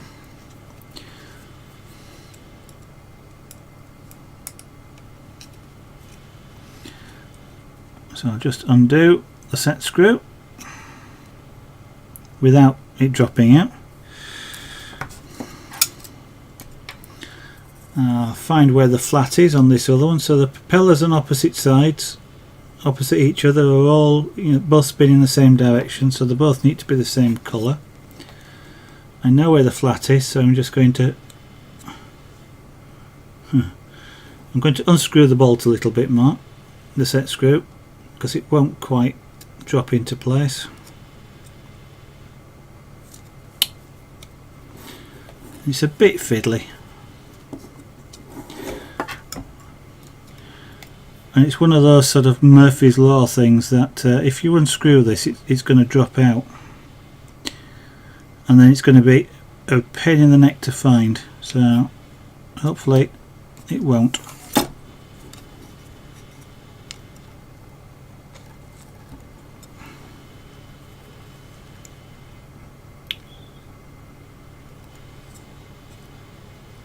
Yeah. Okay. Yeah, that's tight.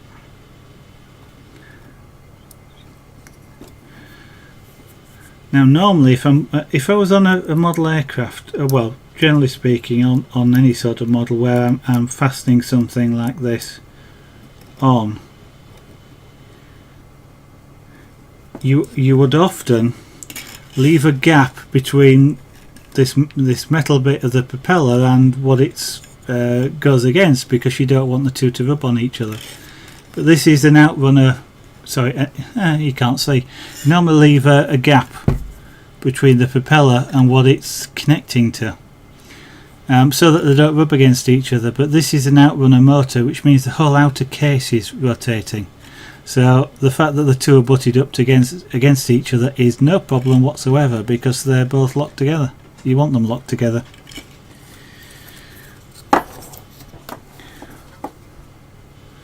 Right, so we'll just do these last two, and then this thing will be ready to test fly. I will spin it up, but then that'll be the last thing I do tonight. Oh, thank you. I have had just 2 chocolate buns delivered.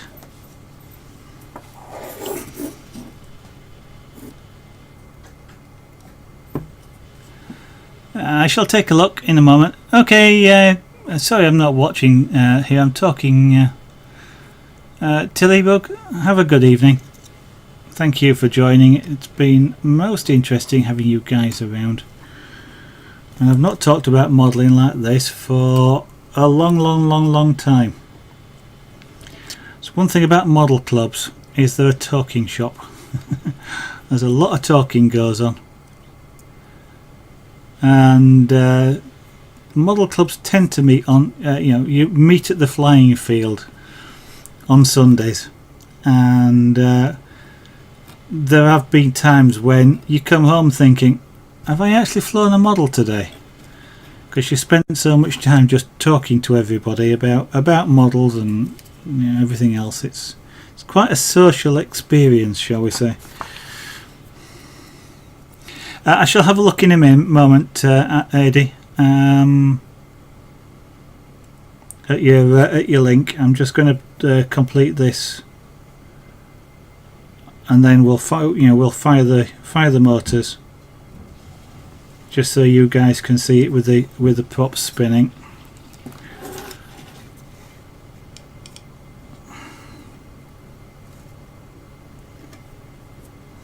Yeah.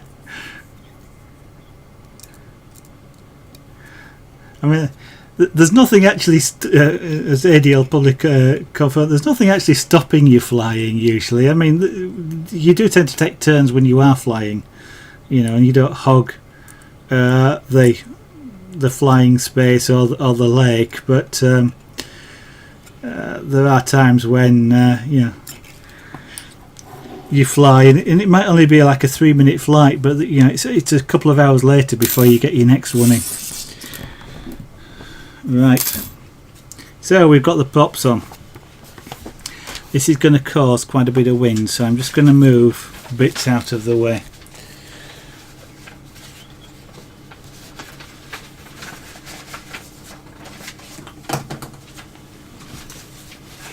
For safety reasons.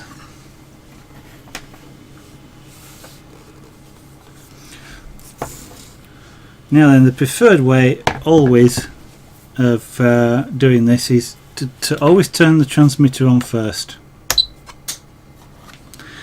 That way you have control of the model. Now, as I say, the model won't react to any other transmitter, but just in case, it's something it's a rule that's from the old analog transmitters days, where it was very easy for a model to go off with interference.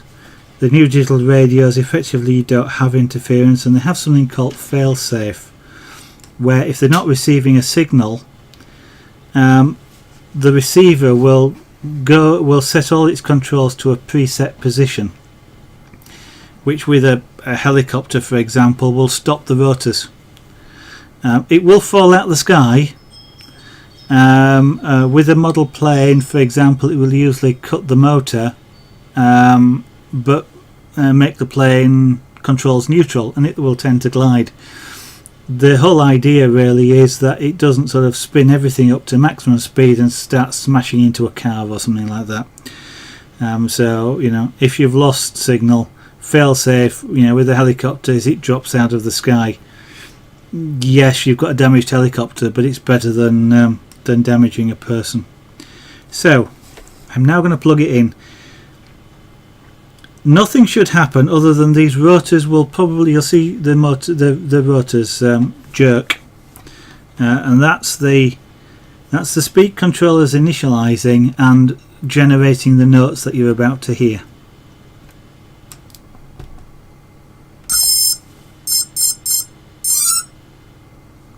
Okay, we're now live. I made sure before I did this that the throttle controller was right back. Normally I'll say it in a moment, but I normally do something else as well with my transmitter to make sure that it's not going to be a problem. So I'm now about to spin these rotors up for the first time with the propellers, and I hope I've got them all tight, because if I haven't, they'll shoot straight off.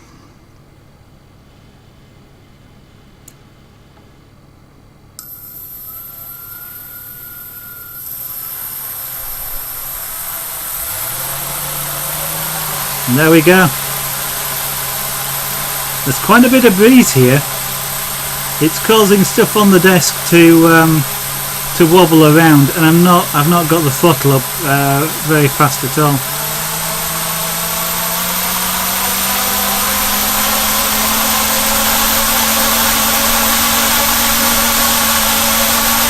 That's at takeoff speed.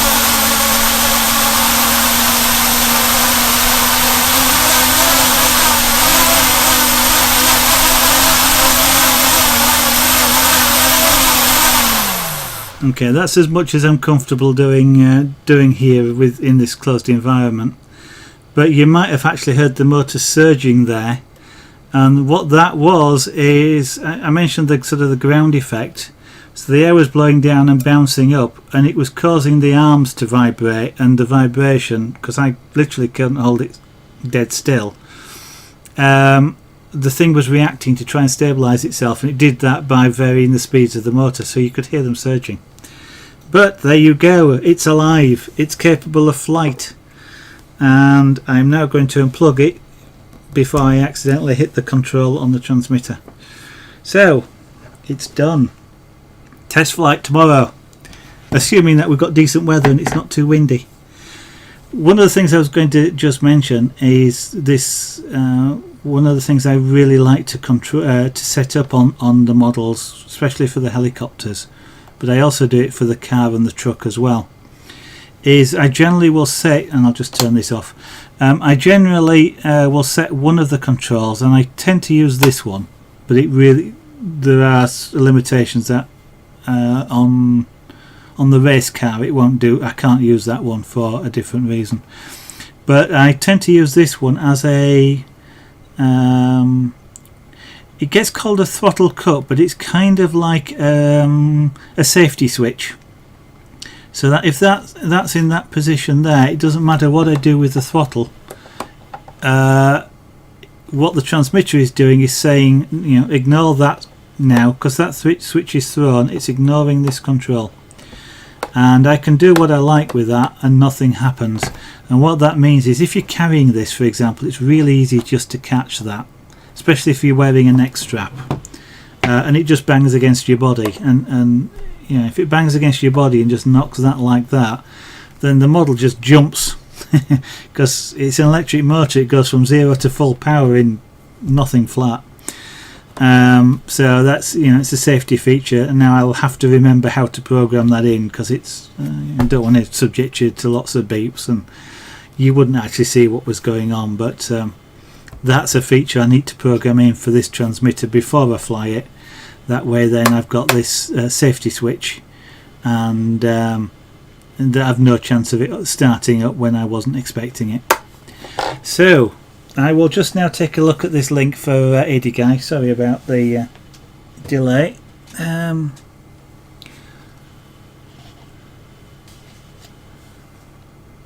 Yeah, well, it's not bad in a 20-minute run, AD.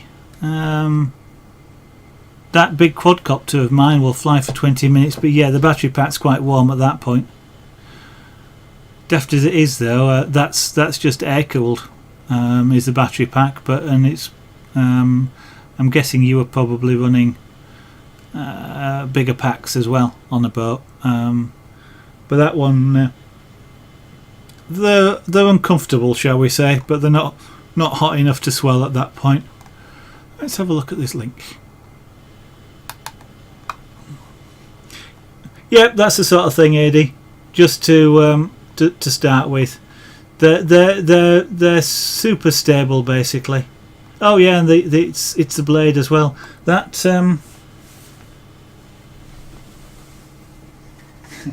it's coincidental, but these are both E-flite blade. As you can see, it says blade on the side of both of them. It says it there, and it says it here. That's coincidence. There are other manufacturers. It's just I know MCX. These are decent models. I don't expect them to be any different. They're slightly above the sort of stuff you'll see in toy shops and stuff like that, gadget shops. Are these sort of the stuff that's made by the sort of the recognised manufacturers, shall we say? But yeah, no, that sort of thing is ideal for learning that, because it'll just basically hang in the sky. They're small enough to fly indoors. Outdoors, you want to have a really calm day. You don't want to you know, to be in any sort of wind, just mainly because you don't have that powerful a control, and they're not that powerful a machine to be able to overcome anything more than a gentle breeze. But yeah, no, they're a great sort of thing for learning, you know, learning that towards your control. It's called nosing. It's relatively easy to fly here you go.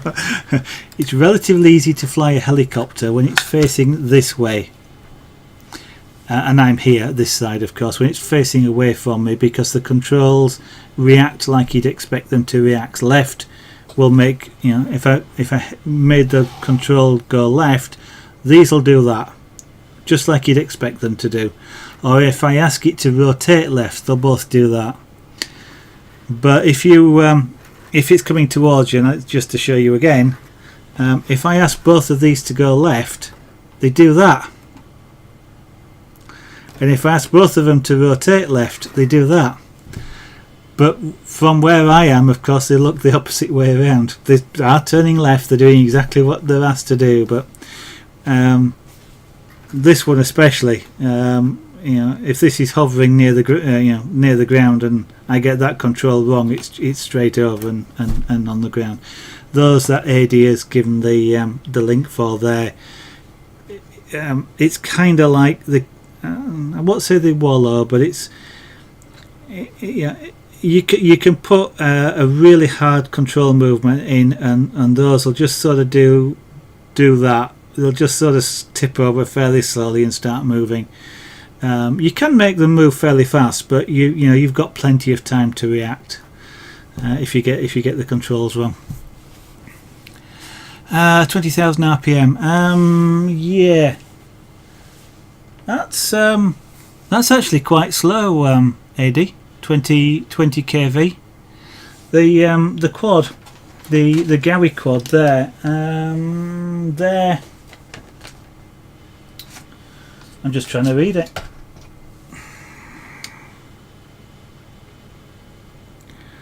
They're 1,000 kV. That's 1,000. 100. So it's 1,000 kV. I'm trying to remember now. It's 1,000 revolutions per volt. If I remember that. If I remember the thing correctly, I can never remember. Which on 11 volts means they're running 11,000. No, they must be running faster than that. I can never remember. 20,000 revolutions is seems relatively slow though. I'm sure they're running faster than that, but it's that long since I've looked at things like that, because I'm not fantastically going out and buying motors, so. I don't know about Planet AD. I mean it's these are bind and fly. BNF, bind and fly. That means you use your own transmitter. If it's a Spectrum compatible transmitter, off the top of my head, these bind and flies are Spectrum compatible. So if your Planet transmitter is a Spectrum compatible transmitter, then I expect it will work, but that would have to be Spectrum. Spectrum had two versions. Their early version of transmitters were what they call DSM, which I cannot remember what it stands for, but they then brought out a version DSM2. It looks like those that you gave the link for require a DSM2 transmitter, which is sort of not their earliest models. It's the next model up. So you kind of have to look at whether the Planet was compatible. Otherwise, there's a 5-channel version of the DX. There's a DX5, which is about the cheapest Spectrum transmitter available for aircraft use, that is, and 5 channels is enough for most helicopters for general flying. The four direction controls, and the 5th, which is generally used to control the gyro. in some shape or form. So yeah, a DX5 for example. So these are bind and fly. So you're kind of stuck. You have to have that transmitter. But for the quads, you don't. All you need is a 4 or a 5 channel receiver that matches your transmitter. You don't have to get a kit with a receiver in it. I'm holding it out of view, but this is the receiver. It's a separate unit, so this came from the manufacturer of the kit. It's a compatible receiver. I could have substituted this for a proper Spectrum receiver. I just needed at least a 5 channel receiver to do that. The kit doesn't mind, and as long as it's getting the control signals.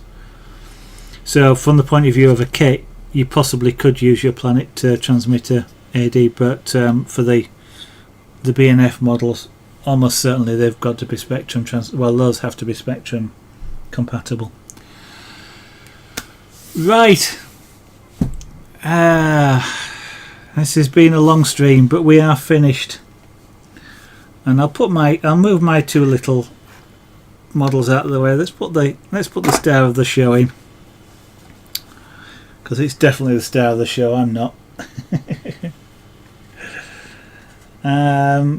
Hopefully, if the weather's fine tomorrow, I will fly it, and I'll let you all know. I'll see if I can get some video. If my wife will take some video of the thing flying, if indeed it flies successfully. And I'll either drop that onto YouTube, or I'll play it on stream, or even perhaps do both, just so that you can see, having watched me build it, actually see the thing fly. But apart from that, tomorrow we will be going back to doing the scraper board. So I'm afraid I don't have any more kits to build. Well, I don't have any more aircraft kits to build. I do have a 3D printer kit, but I don't have the space for it if I do build it, so that's staying in its box, I'm afraid. I do hope I'm going to get a bigger studio later this year, so when I do that, then I'll build the 3D printer, and you guys can watch me if you really want to do that. Apart from that, everybody, thank you very much for watching. I'm going to do my usual advert, which is, of course, if you really have enjoyed this and you would like to see me do some actual art, that's pictures and things. Still physical art, it's not digital art, so we actually get a black card and scrape it, which is what I'm doing at the moment. Or I get a set of chisels out and carve, or I use this machine that's sat here in the background to do pyrography. So fair variety of stuff we get done on the stream. Feel free, press the follow button. Twitch hopefully should let you know when I go live, but that's generally around 2.5 hours ago. 7 nights a week at the moment. It's 8 PM UK time is when I generally go live. As I say, 2.5 hours ago. If you're worried about Twitch not telling you, and Lennox360, thank you very much for joining, for following and watching the stream. And joining the studio. If you're worried about Twitch not telling you, as it apparently does quite a lot, then you can follow me on Twitter as well, @ZaragonArt. The details are below the stream window on the channel page, and that goes out when I start the stream up. So that, of course, Twitter is fairly reliable in that respect. And I don't tweet anything else, so you're not going to get inundated if you do choose to follow me. Apart from that, everybody, thank you for joining me in the studio, for seeing me build this. I hope to see you all again on tomorrow and future streams. Have a good evening.